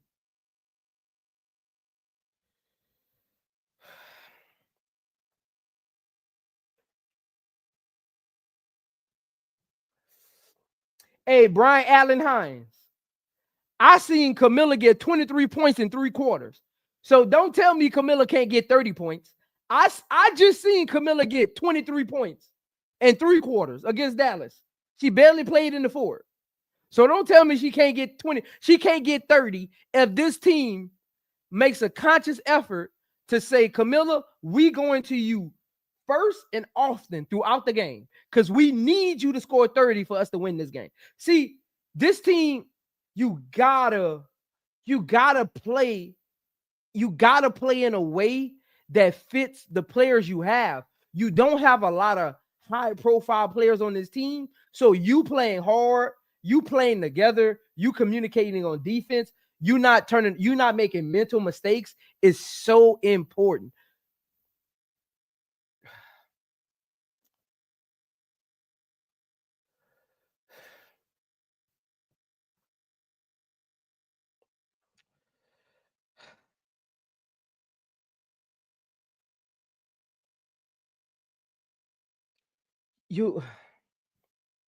I watch Chicago.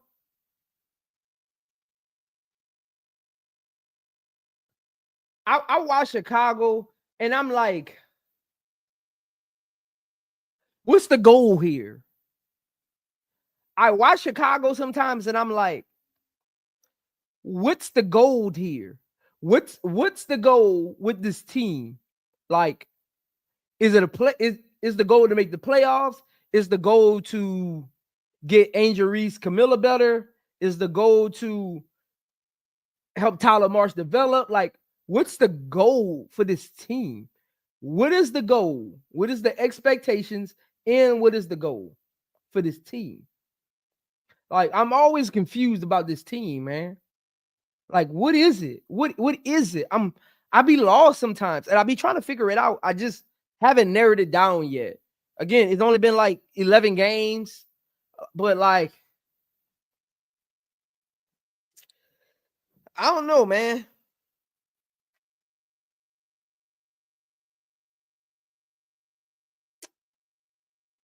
And if you follow me on Twitter, you already know I pick Chicago to win every game by 10. I literally retweet the starting lineup before every game and say Sky by 10, hoping the players see that and they like, Prince got us winning by 10. Let's go do it.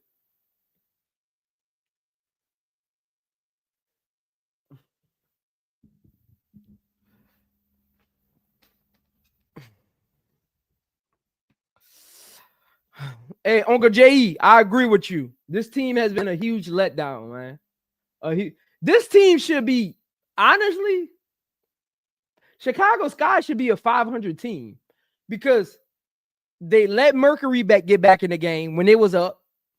They allowed Washington to walk into a win. I mean, Chicago should be a 500 team. Chicago should have like 5 wins right now, honestly. Chicago should be like 5-6 right now. And 5-6 would literally be the, let me make sure. 5-6, Chicago would be, Chicago would be the 8th seed. Chicago would be the 8th seed right now if they were 5-6.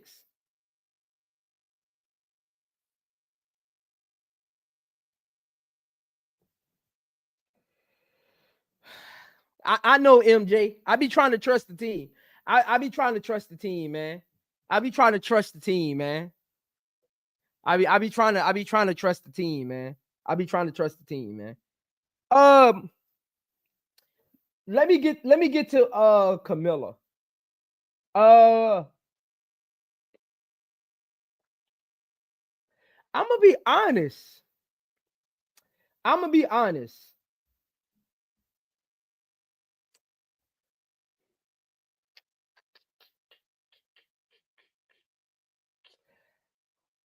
I'm gonna be honest.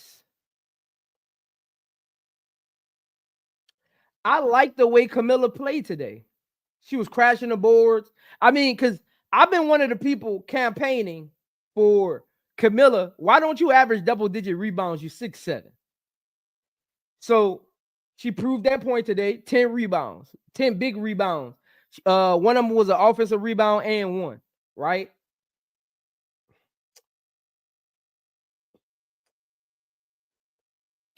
Her rim protection could have been a little better.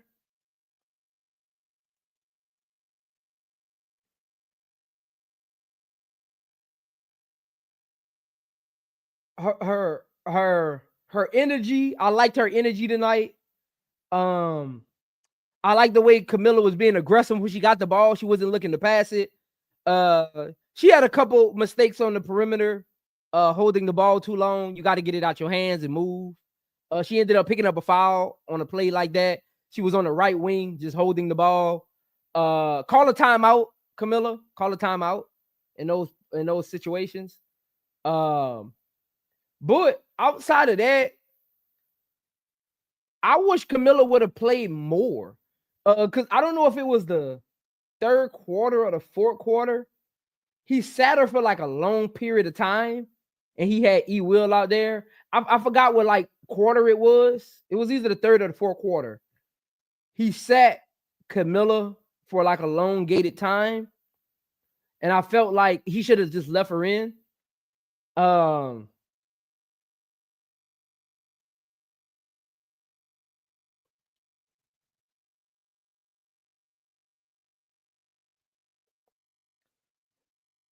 Yeah, big bits. 1, 2, 3, 4.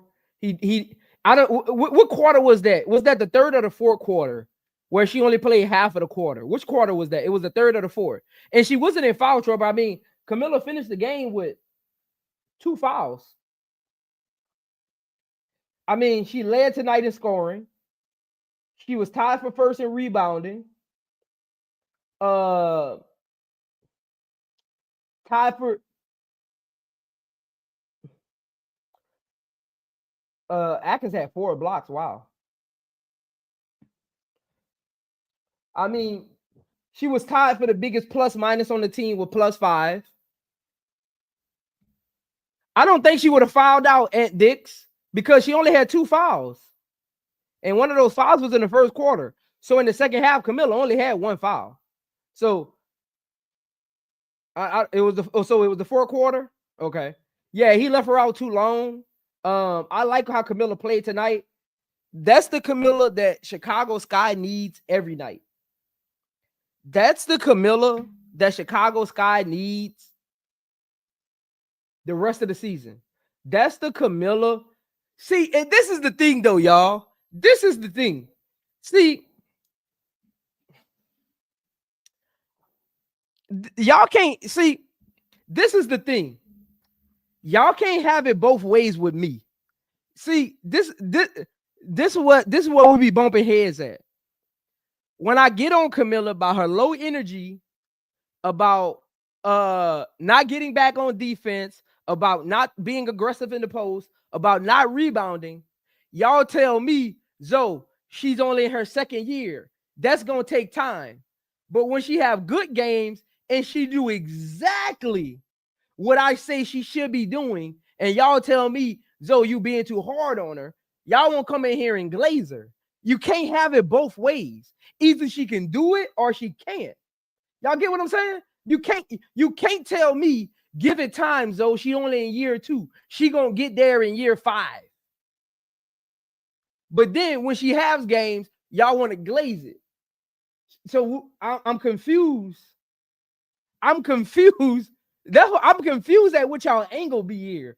Sometimes, you know what? I'm coming to the conclusion. Sometimes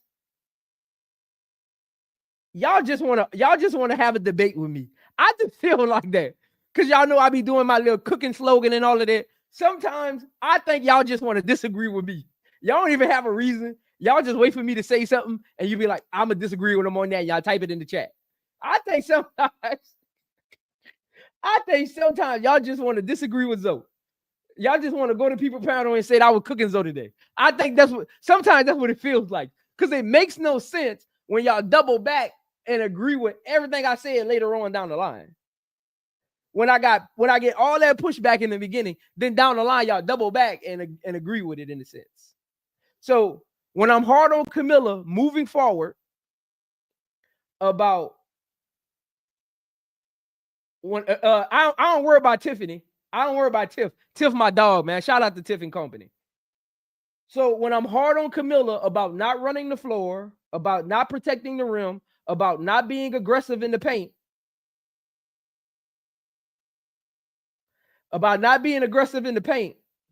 I don't want to hear nothing. About not rebounding, I don't want to hear nothing. Because she had 10 rebounds against Stephanie Dosen, Kiki, Aaliyah Edwards, and Shakira Austin. Most teams in the league don't got that kind of front court.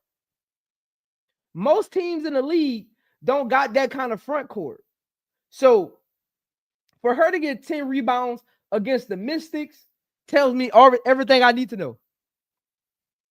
She wasn't trying. For her to get 10 rebounds against the Mystics tells me she wasn't trying. Point blank. It tells me all I need to know.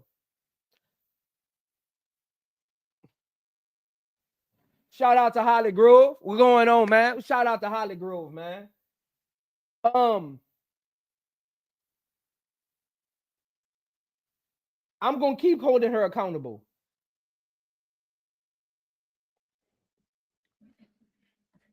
I'm going to keep holding her accountable because I think Kamilla can be a top 5 center in the next 2 years if she continues to look. People always say this is another thing I never get with people when they say this. People say this all the time.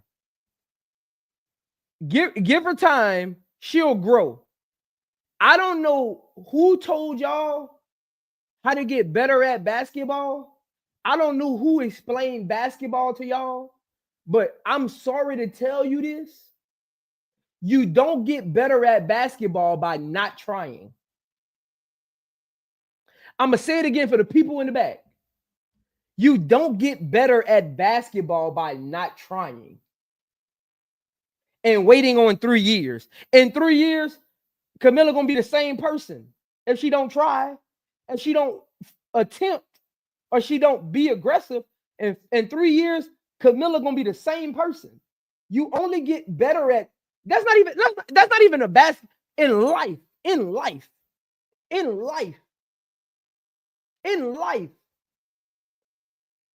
You know how they have that saying of and I'm about to make y'all realize where I'm going with it. You know how people in general public have that saying of don't rush your greatness. Everybody's blessings come at certain times in life. Everybody isn't rich at the same age. Some people don't get rich until they 50. Some people don't get rich until they 40. Some people get rich early. Let me tell you something. If you just let that saying be a saying without doing nothing, you will never be rich. That saying only matters to people who take advantage of opportunities. Kamilla has to take advantage of the opportunities when she's on the basketball court. Just because he got rich at 50, don't mean you just stand by and at 50, you're going to just end up with $1 million in your bank account. That's not what that saying means. You have to position yourself to be there, and perhaps if you position yourself, you might be rich before 50. If Kamilla positions herself, she could be a top 5 center next year. She don't got to wait 3 years. If Kamilla positions herself, she could be a top 5 center next year. She could leap Elena Smith, because I got Elena Smith at number 5. She can leap Elena Smith next year if she positions herself correctly. So I don't need to hear 5 years about Kamilla.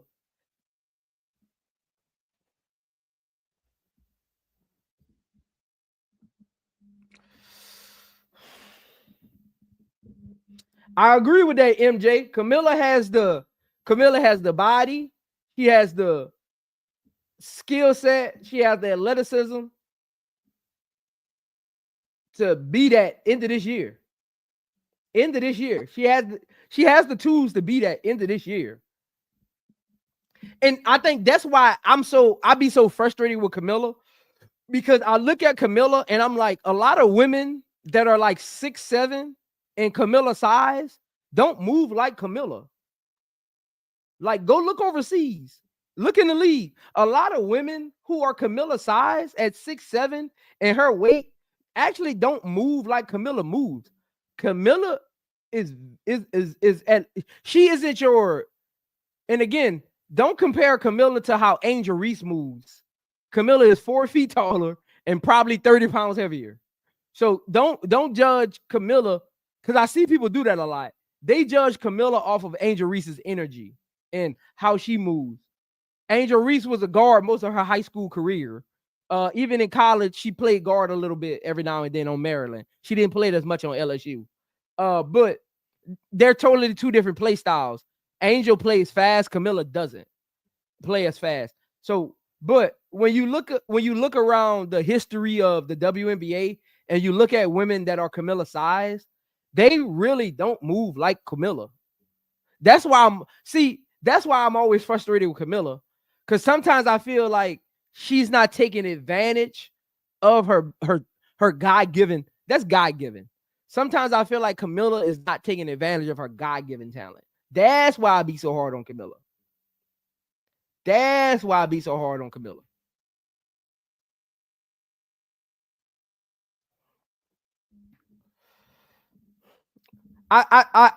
ST13. I'm gonna be honest, ST13. I don't think Kamilla should play an Unrivaled this offseason. I think Kamilla needs to go work on her game. And I know you might say, well, she can work on her game in Unrivaled. She gonna be around them. If I'm Kamilla, I would be present for Unrivaled, but I would be just joining people's practices, honestly. Finding people that I want to work out with. Because Kamilla has a lot of fine-tuning to her game. And I want her to primarily, I want her to, and family first. I know she can do both. I want her to be in the Unrivaled setting just so she can work out with the fees and hopefully Jaquel plays this year with them so she can get some intel and some insight. I think Kamilla needs more development than playing time in the offseason this season. Because y'all keep forgetting, last offseason, Kamilla went play in China. Kamilla needs development this offseason if she's going to take a leap in year 3. So if I'm Kamilla, I don't know, man. But again, I see somebody in the chat said she gonna probably be back in China this offseason. I don't want Kamilla in China at all. At all. I don't want her in China at all. At all. Man. But I get it. It's a paycheck. I don't never like to take money out of nobody pockets. You know what I'm saying? And China does take care of their players. They pay them very, very well.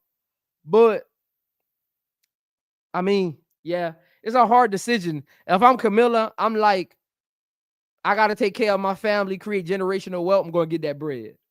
I'm going to get that bread. So I mean, outside looking in, I want her to work on her game during the summer. But if I'm Kamilla, I'm going to get that money. I get it. Look, I get it, Kamilla. I get it. That's why I wasn't really hard on her this offseason. I get it. You got a family to feed, man. You got a family to feed. So I get it. I look, I was the same way. You got a family to feed. You got to get your mom a house. You got to get your little sister a car for graduation. Look, I was the same way. I was the same way. Look, I was the same way. So I get it. I definitely get it. I get it. Last but not least, Angelreese. Last but not least, Angelreese.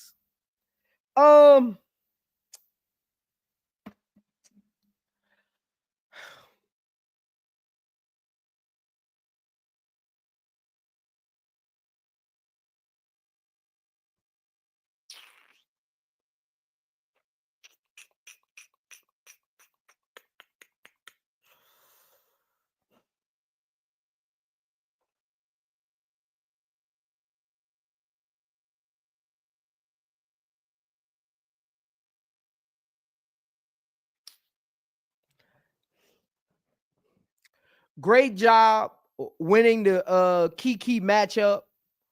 Love the I love look, I'm a competitive player. I talk trash on the court. I love when people talk trash to each other. I love it. That's why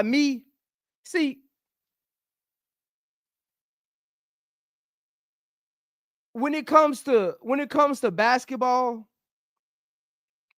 I'm gonna always hype up rivalries. And see, this is why I got on some of the people in the chat earlier.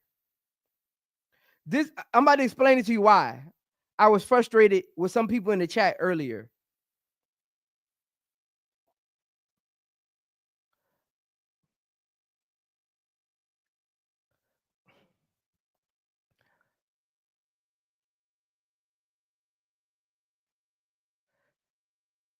stop attacking me because I'm not giving Angel Reese an A+ in every area when I'm talking about a matchup. Look here, man. I'm not y'all enemy. That's weird to me. If you feel I'm your enemy, you can move around. I don't do basketball like that. I'm not your enemy. Look, this is how I know some of these fans aren't used to rivalries. Everything ain't an attack on a player. Even earlier, I'm bringing up the stats, and he'll go, people, why Prince caping for Kiki? The stats literally say per 36, she rebounds on the defensive end better. What? I didn't make the stat up. I didn't create the slide. Y'all gotta stop that. That'd be confusing to me. First of all,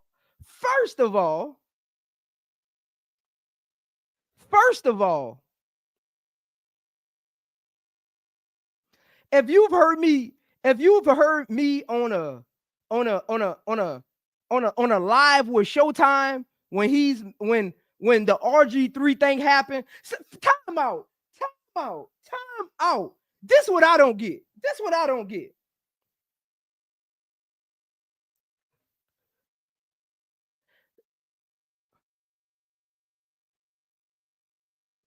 Most of y'all,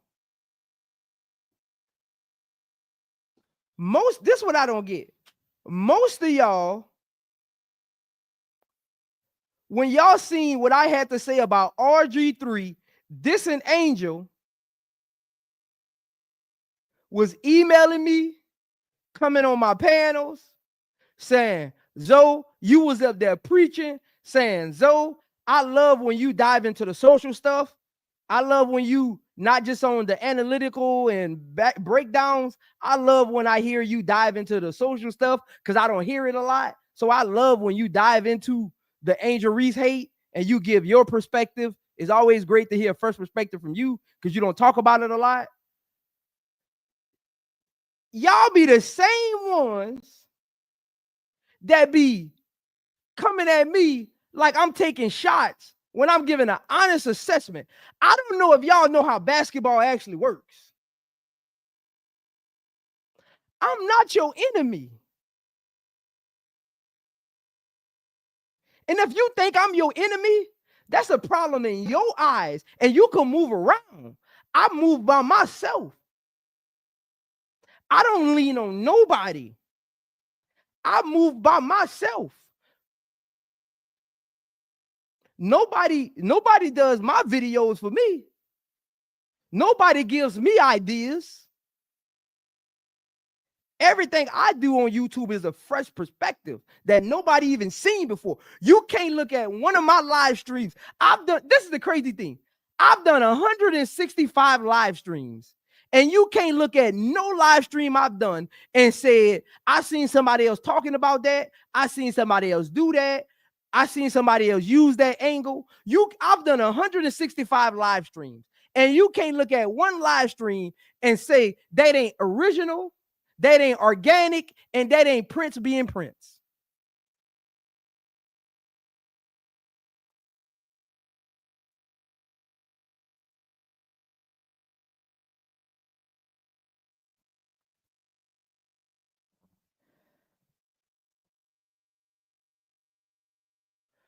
I am confused. And let me tell y'all something else. This is how ungrateful y'all is. Hey, y'all, I'm about to look. This is how ungrateful a lot of people on YouTube is. Go look around your YouTube channels. Who give away more money than me? Who give away more merchandise than me? Who do more contests than me? Look at all your YouTube channels y'all be flooding to. Y'all are ungrateful. Nobody gives back to the Angel Reese community like me. Nobody. Y'all are very ungrateful. But the moment I say something you don't agree with, you feel some type of way, man. Move, kick rocks. I'm me. Sometimes y'all niggas be forgetting who y'all talking to. I'm me.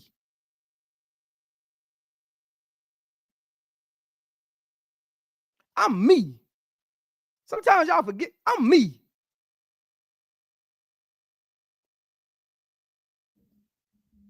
Come on, man. But let's get back to Angel Reese. I just had to clarify why I crashed out earlier. Y'all gotta be better and stop that, man. This is a breakdown channel. It literally says it in the description. Don't come here if you don't want to hear a breakdown. If you just want to hear great things about Angel Reese the whole time, this is not the channel for you. Unsubscribe. If you want to learn basketball and just appreciate the essence and get to understand all the players in the league, this is the channel for you. If you just want to hear Angel Reese glazing for 24 hours, I'm sorry. I'm my own man. I'm sorry. Go to another channel. Unsubscribe. Man, y'all gotta stop that, man.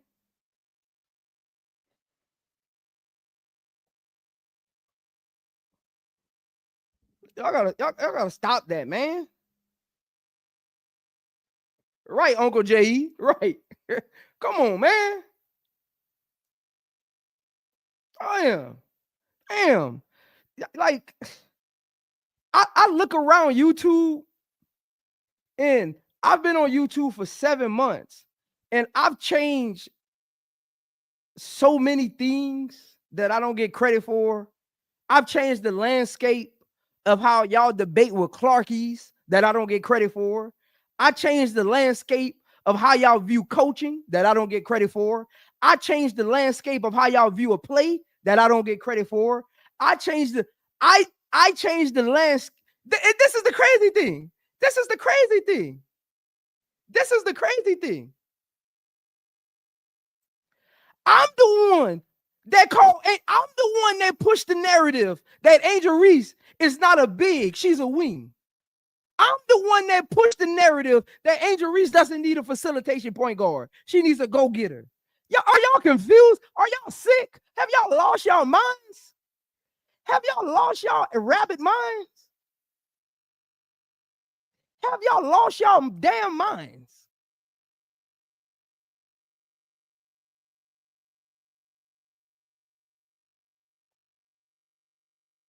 You want me to tell you why I've never did a breakdown on Angel Reese? You want me to really tell you why? Out of respect for Angel Reese, I've never did a breakdown on Angel Reese. Because I'm so good at what I do, Clarkies can come take my clips and turn them into something else. That's how well laid out my breakdowns actually are. I haven't, go look on my channel. There's no Angel Reese breakdown on my channel. None. And I don't think nobody has ever noticed that. I don't think nobody has ever noticed that. There's not one Angel Reese breakdown on my channel. And nobody notices that though. Because y'all pay attention to all the negativity. Y'all pay attention to 9 cents.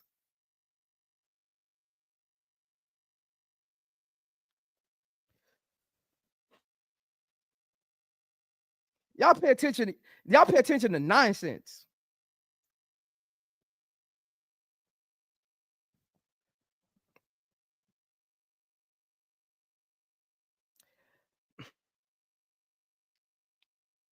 Angel Reese had a good game. I love the back and forth with Kiki dominating the matchups. I love those matchups, man. Look, I hope all 4 matchups are like that, because I want Angel aggressiveness to see. This is the reason I love Angel. And I said this earlier. Angel is exposing a lot of bigs. Angel is exposing a lot of bigs for not playing hard. And look, let me tell y'all this. This is the funny part. I said that earlier, and some people in the chat took offense to that. Earlier, when I did the Kiki versus Angel Reese breakdown, I said Angel Reese looked at film, realized most of the bigs in the league are lazy, And she realized I can use my IQ, track down the rebounds, and get it over them. And people in the chat took offense to that. Like I was saying, Angel Reese was only getting the rebounds because they lazy. That's what I be talking about, man. That's what y'all take from basketball. I'm not y'all enemy. See, y'all spend so much time. Y'all spend so much time arguing with Caitlinclark fans. Y'all don't even know how to separate basketball from hating.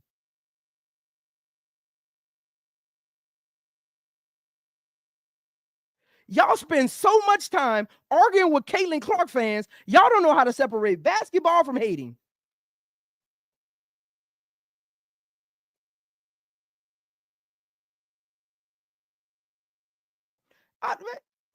Y'all be tripping me out. Y'all be confusing me. I'm sorry. Y'all be confusing me, man. For real, for real.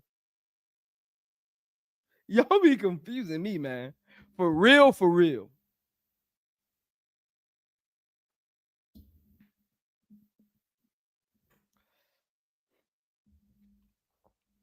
And let me say this.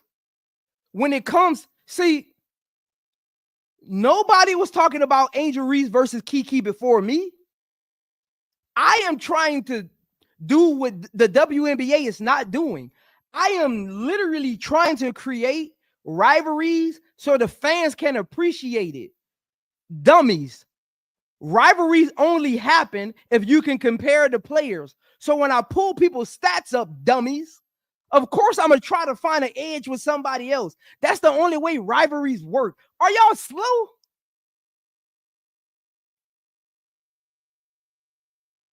Are y'all slow? Are y'all slow? If I would have came up there with Kiki and Angel stats and said, damn, Angel just dominates her in every category, I don't see how Kiki could win. What the hell are we watching the game for then? What the hell are we watching? Because let's be 100. Time out. Let's be 100. Let's be all the way 100. Let's be all the way 100. Half of y'all was only invested in that game like that because of me. Let's time out. Let's call a spade a spade. Let's call it what it is. Half of y'all was only invested in that game between Angel Reese and Kiki because I put it out there. Let's be all the way 100. Let's be real. Let's be real. Let's be real. Let's be 100. Let's be 100. Because I seen y'all in the chat. What Prince said. Angel Reese dogging Kiki. Where you get that from? Where you get that from? Let's be real. Half of y'all only cared about the Kiki versus Angel Reese because I put it out there. Let's be real here. I'm trying to do what the WNBA is not doing. I'm trying to create actual rivalries where fans show up, root for a player, and talk noise after. That's what I'm trying to do. I'm trying to create rivalries. The WNBA ain't. They won't create off the court stuff. Come on, man. Come on, man. Come on, man. Let's be real. Let's be real, man. Y'all was only invested in Angel Reese versus Kiki because I started it. Let's be real. Let's be 100. Come on, man. I'm trying to create rivalries. I'm trying to create rivalries. And I got a couple more. I just got to wait for the game to come so I can talk about them. I got a couple more rivalries I'm trying to create. Let's go, man. Let's go, man. Let's go, man.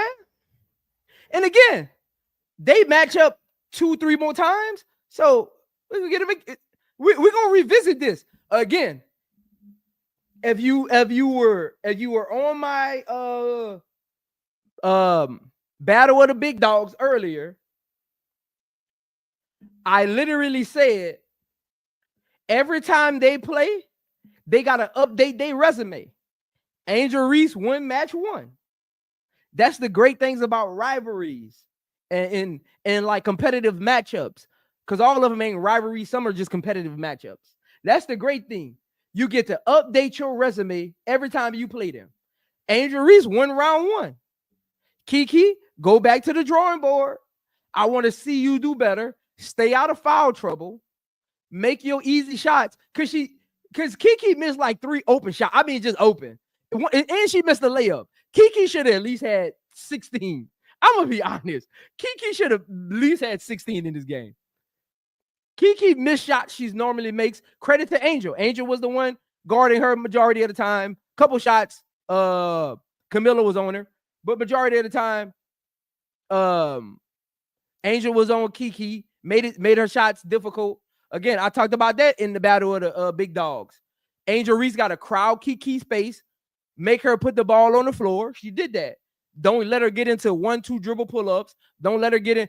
Name one time did you see Kiki back to the basket today?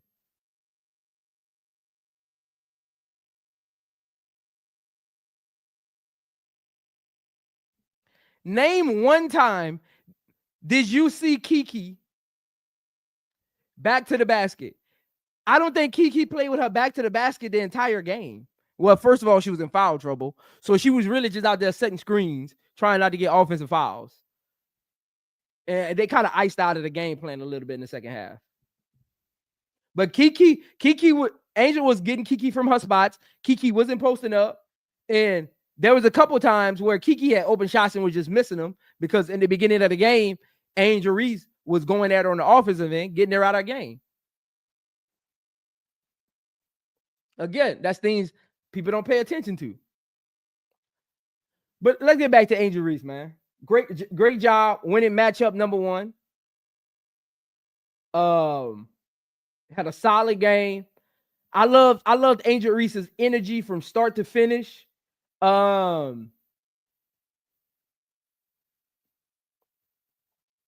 Rebounding is, you already know Angel Reese gonna rebound. Rebounds, 10. Angel walk out the bed to get 10 rebounds.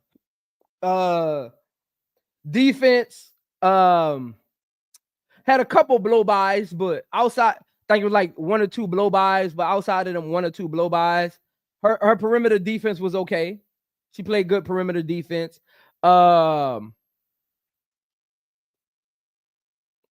Shakira had a couple post paints on her. Post scores on her. Shakira had a couple post scores on her. But outside of that, I mean, you ain't gonna stop somebody from like scoring. So I don't ever really count that against defense. Angel Reese and Kamilla had probably the best games. Not probably. Angel Reese and Kamilla had the best games for Chicago. Their front court has actually played well the last like 3 games. Chicago Sky's front court with Angel and Kamilla has actually been playing very well. I mean, very well. Very well. Very well. Very well. And I love that Angel Reese is operating on the perimeter a little more. So Kamilla don't get double teamed by a second big. Because when Angel Reese is kind of in that 10-15 foot range, sometimes her defender goes to double Kamilla on the post. So I love that Angel is moving outside a little bit more, operating around the perimeter and only going inside when necessary to kind of create space for Kamilla. And I think that's been helping Kamilla.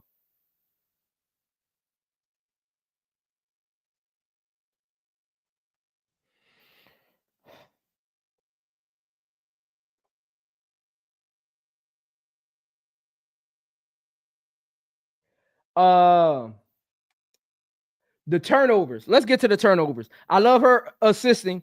I love Angel Reese being aggressive with her passing. They just got to knock down shots. Angel Reese honestly could have had a triple-double tonight. There was a couple missed shots, a few passes players weren't ready for. But this is my point guard to point forward critique for Angel Reese. If you are going to handle the ball, don't turn it over when the team is turning it over. Don't add. If you're going to handle the ball and facilitate, don't add to the team's turnovers. What I mean by that is if you're going to facilitate a lot of the game and you see the team turning the ball over, Angel Reese, slow the game down. Start working on getting players in position. Like start working on. This is something I want to see Angel Reese do as well. Start work on calling screens for you instead of passing the ball and you set the screen. Start controlling the flow of the offense if you're going to facilitate, especially from the top of the key. So start looking at the offense, start reading the floor and saying, okay, we got a mismatch right there, but I need to get right there to give it to her. Start calling the screen so you can get to that area to get the ball. So that's my only critique about Angel from today's game. But again, like maybe one or two. I seen at least two passes where her and the other player went on the same team. Like one was a handoff that Sutton stole. I guess Angel Reese was expecting. I forgot who it was. It was either Rachel or Ariel Atkins. Angel was doing a handoff pick and roll with them. And I guess Angel held the ball out for the handoff and Sutton just ran in between and stole it. So that was one of the turnovers.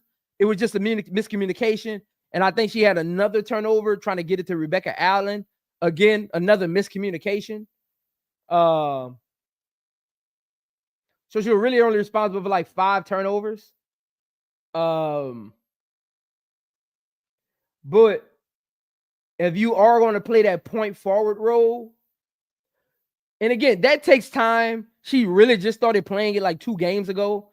That's really an experience thing. Because even as a point guard, I didn't know that in the beginning. I learned that down the line, playing against veteran point guards and stuff. But Vandersloot is injured. Why you not out?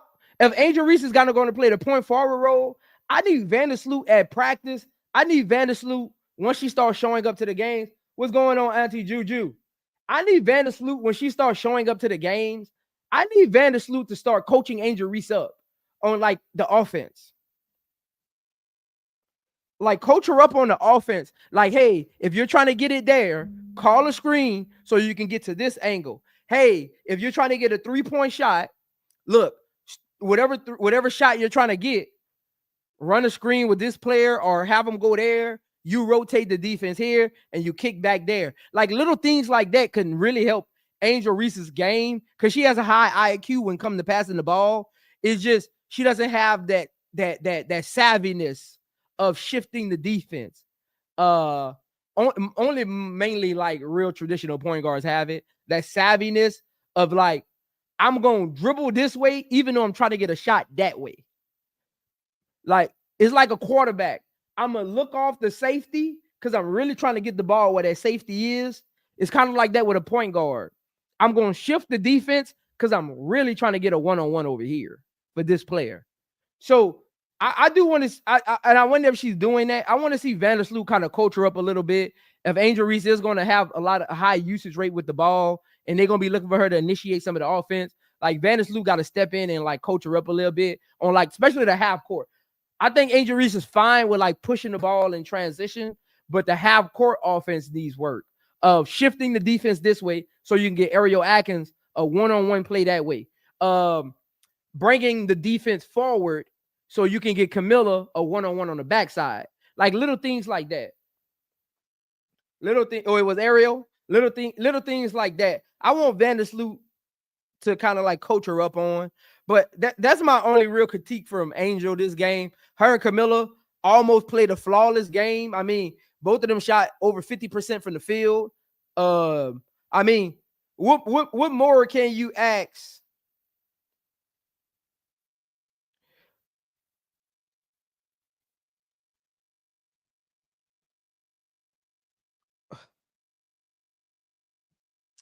What more can you ask from Angel and Kamilla in this game? I'm going to have to really go back and watch it because I was doing both at the same time, even though I was watching it. I'm going to have to go back and like sit down, take notes and watch it. But honestly, just from the first look, I don't know what else you would want.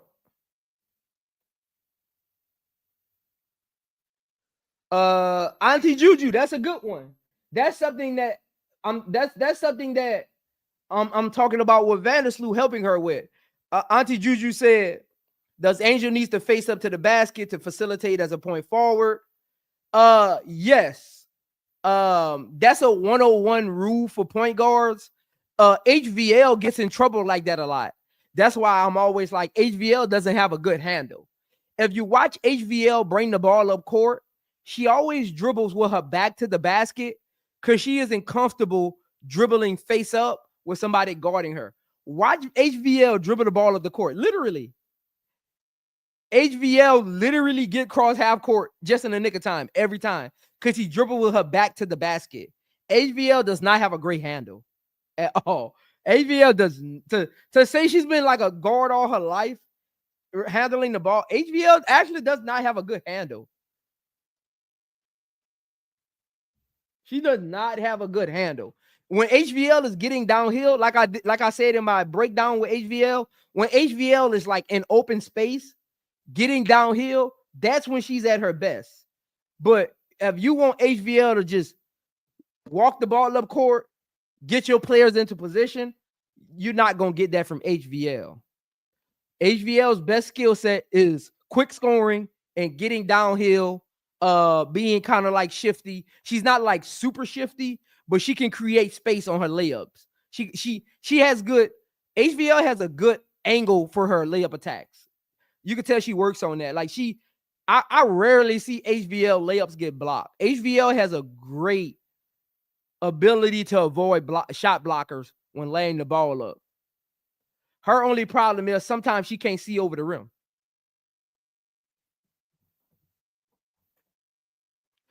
Yeah, if I'm tylermarsh, HVL can't bring the ball up, man.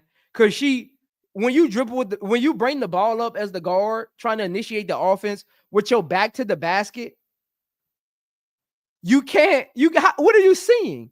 How are you seeing the court? First of all, that's why I said that's point guard 101 no-nos. Never dribble with your back to the basket. If you're being pressured, get off the ball, then reassert yourself on the ball. Like if you watch NBA, they do it all the time. Like, let's say James Harden is bringing the ball up court, right? And he's being pressured. He'll give the ball to the big. He'll cross half court. He'll reset and get the ball back. Like HVL, you don't got to dribble the ball all the way up the court. Just give it to somebody else, reset. I mean, I'm here for man. Look at man. I don't know, man. But honestly, the whole team over dribbles. I'll say that Chicago Sky does a lot of over dribbling. They do not move the ball very well. And that lets me know they don't play for each other because they don't move the ball very well. They got to figure out how to move the ball very well, and they don't do it. Like, they have to have a kumbaya, like,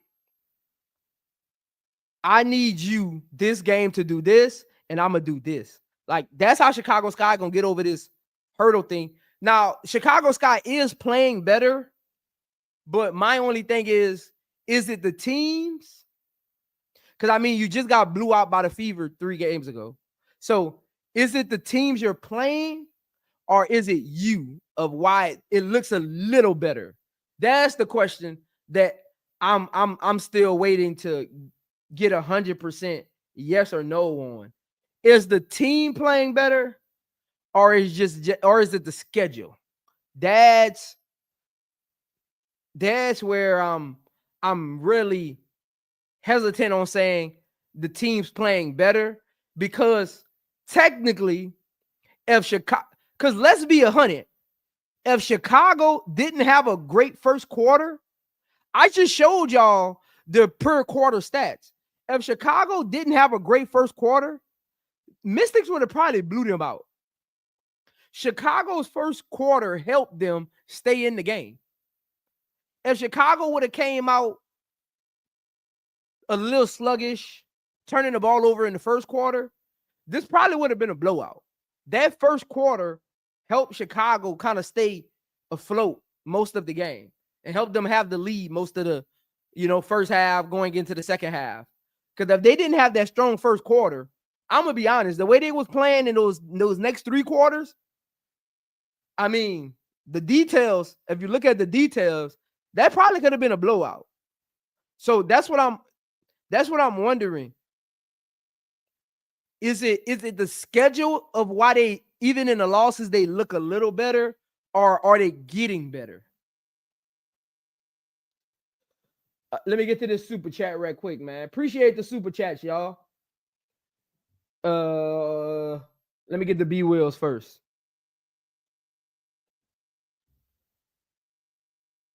Let me make sure I ain't missing that. Let me get the B Wills. B Will say, appreciate the $5 super chat, B Will. Part of the Sky Film study should be watching their own team, identifying how each player moves and where they like to play and what they are looking at. Yeah, that should have happened in training camp, B Will, honestly. Shout out ST13 for the $5 super chat, $4.99 super chat.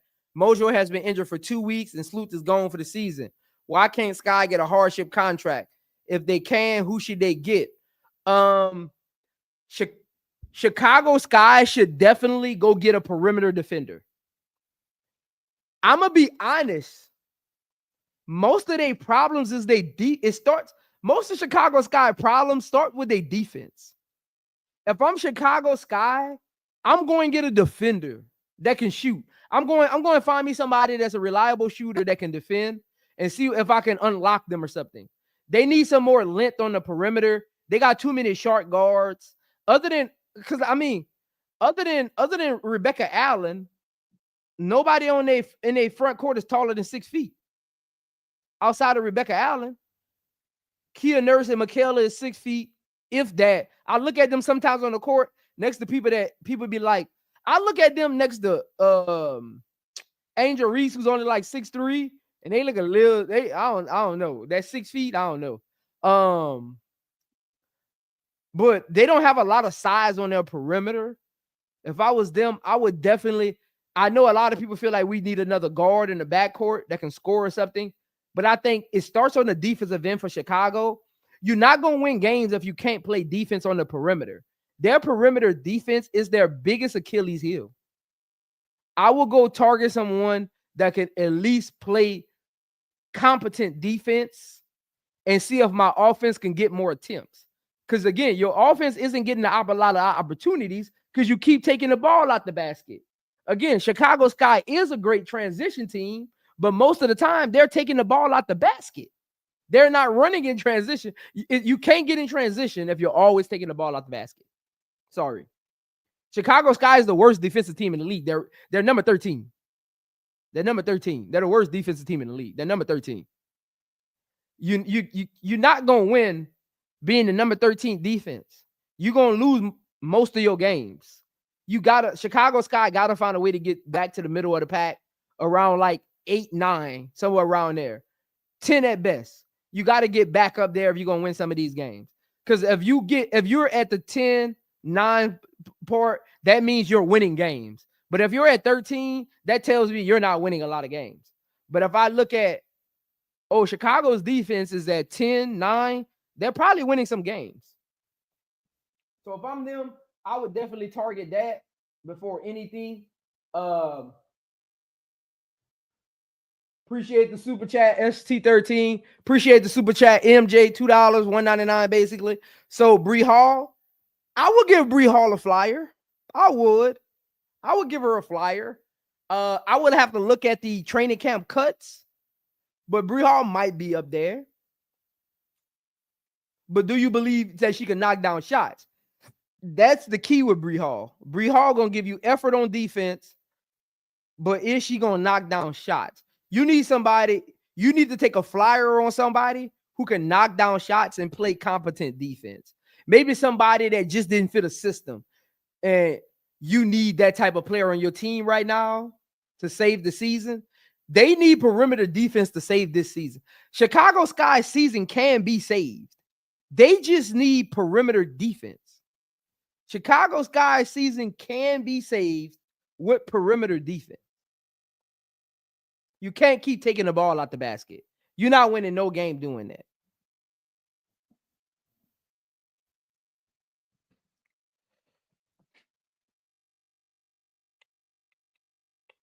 But appreciate the super chat, MJ, as always.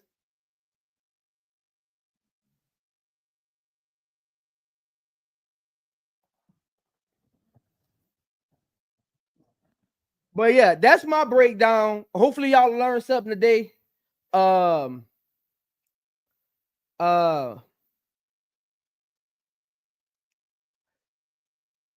got excuse to take over tomorrow, so make sure y'all pull up for that. Oh, if you let me drop it in the chat, man. Let me drop it in the chat, man.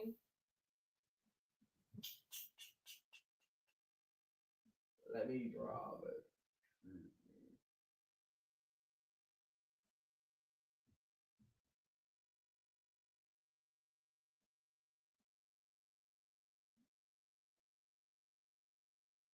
Hey, the link is in the chat. If you're not subscribed to Excuse the Takeover, go ahead on, hit that link, subscribe to Excuse the Takeover. I have a prize. Once we get to 100 subscribers, I do have a prize. Once we get to 100 subscribers on the Excuse the Takeover YouTube page, I do have a prize that the first 100 guests will be able to participate in. So it's gonna be something cool. Just a thank you for getting the page started. Because your hardest subscribers is the first 100. Honestly, once you get to 100, it kind of flows from there. So just wanted to do a cool little prize for our first 100 subscribers. The link is in the chat. Become subscribe to Excuse the Takeover. That's me and Keisho. Yeah, Alan is is at 47. Yeah, it's somewhere around there. We like 50 away from 100. Somewhere around there. It's like 50 away from 100.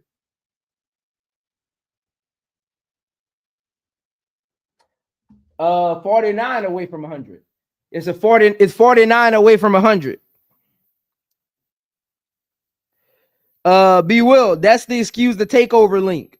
For the Excuse the Takeover, will probably, I'll give it a month. Once we get enough subscribers over there, we're still going to stream Excuse the Takeover from our channels, but we're streaming on there as well. So we'll give it like a month, and then we'll probably fully transition the Excuse the Takeover show to over there.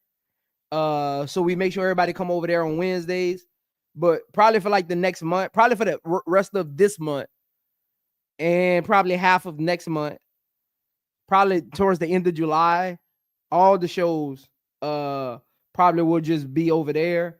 But for now, we'll still live stream from our pages, but we'll live stream from there as well. So hit that link in the chat. Excuse the Takeover has a new home again. Doing a great little prize for the first 100 subscribers. Any of my members who commented on the angelreese, any of my members who commented before I get out of here, any of my members who commented on the angelreese contest for this game, again, every Chicago Sky game, I will be doing a $25 gift card to wherever your choice. Yeah, ST, you was the first one that commented. ST, I seen yours. Yeah, you lost badly. You lost badly, man. I see yours though. But hey, but look, that's what I'm saying, man. Who on YouTube do what I do, man? I always give back. Who on YouTube do what I do, man? I don't ask y'all for money. I give money. Who on YouTube do what I do? But y'all be ready to criticize me. I'll be confused at some of y'all. That lets me know how y'all move in real life, man. That be letting me know, man. But shout out to y'all anyway, man. I wouldn't be here without, shout out to my haters. I wouldn't be here without you. I wouldn't be here without you. Like Tulip said, drop that like, man. Drop that like. But subscribe to the channel as well. Man, appreciate all the love and the support. I'm going to see y'all tomorrow. I'll probably go live tomorrow afternoon. I'll probably go because I want to rewatch this game and take some notes. I wasn't able to take all of my notes because I was covering the other game. So I might rewatch the game, take some notes on some things I probably missed as well. And I might go live tomorrow. I'll see. Okay, Reddit say I'm at 56 subscribers. I'm at 56 subscribers, man. Go ahead on over there to Excuse the Takeover. I'm gonna put the link in the chat again. Go ahead on, subscribe to Excuse the Takeover. We'll be moving our show to there probably end of next month sometime. Definitely before August. Yeah, welcome to the new subscribers to iamzomedia and anybody who subscribed to Excuse the Takeover. Appreciate it. I do it for y'all. All the hard work. Y'all pulling up is thank you enough. Y'all don't even got to thank me for hard work. Y'all pulling up, interacting in the chat is thank you enough for me, honestly. For real, though. But make sure you hit the like button on your way out. Make sure you subscribe if you haven't subscribed and you're watching this video. Comment down below once this video drops. Let me know your thoughts on the game. If there's a question I did not get to, make sure you ask the question on the video. I will answer your question from the video. I need y'all to start doing that anyway. Don't wait till the next show to ask me a question. Ask it on the video.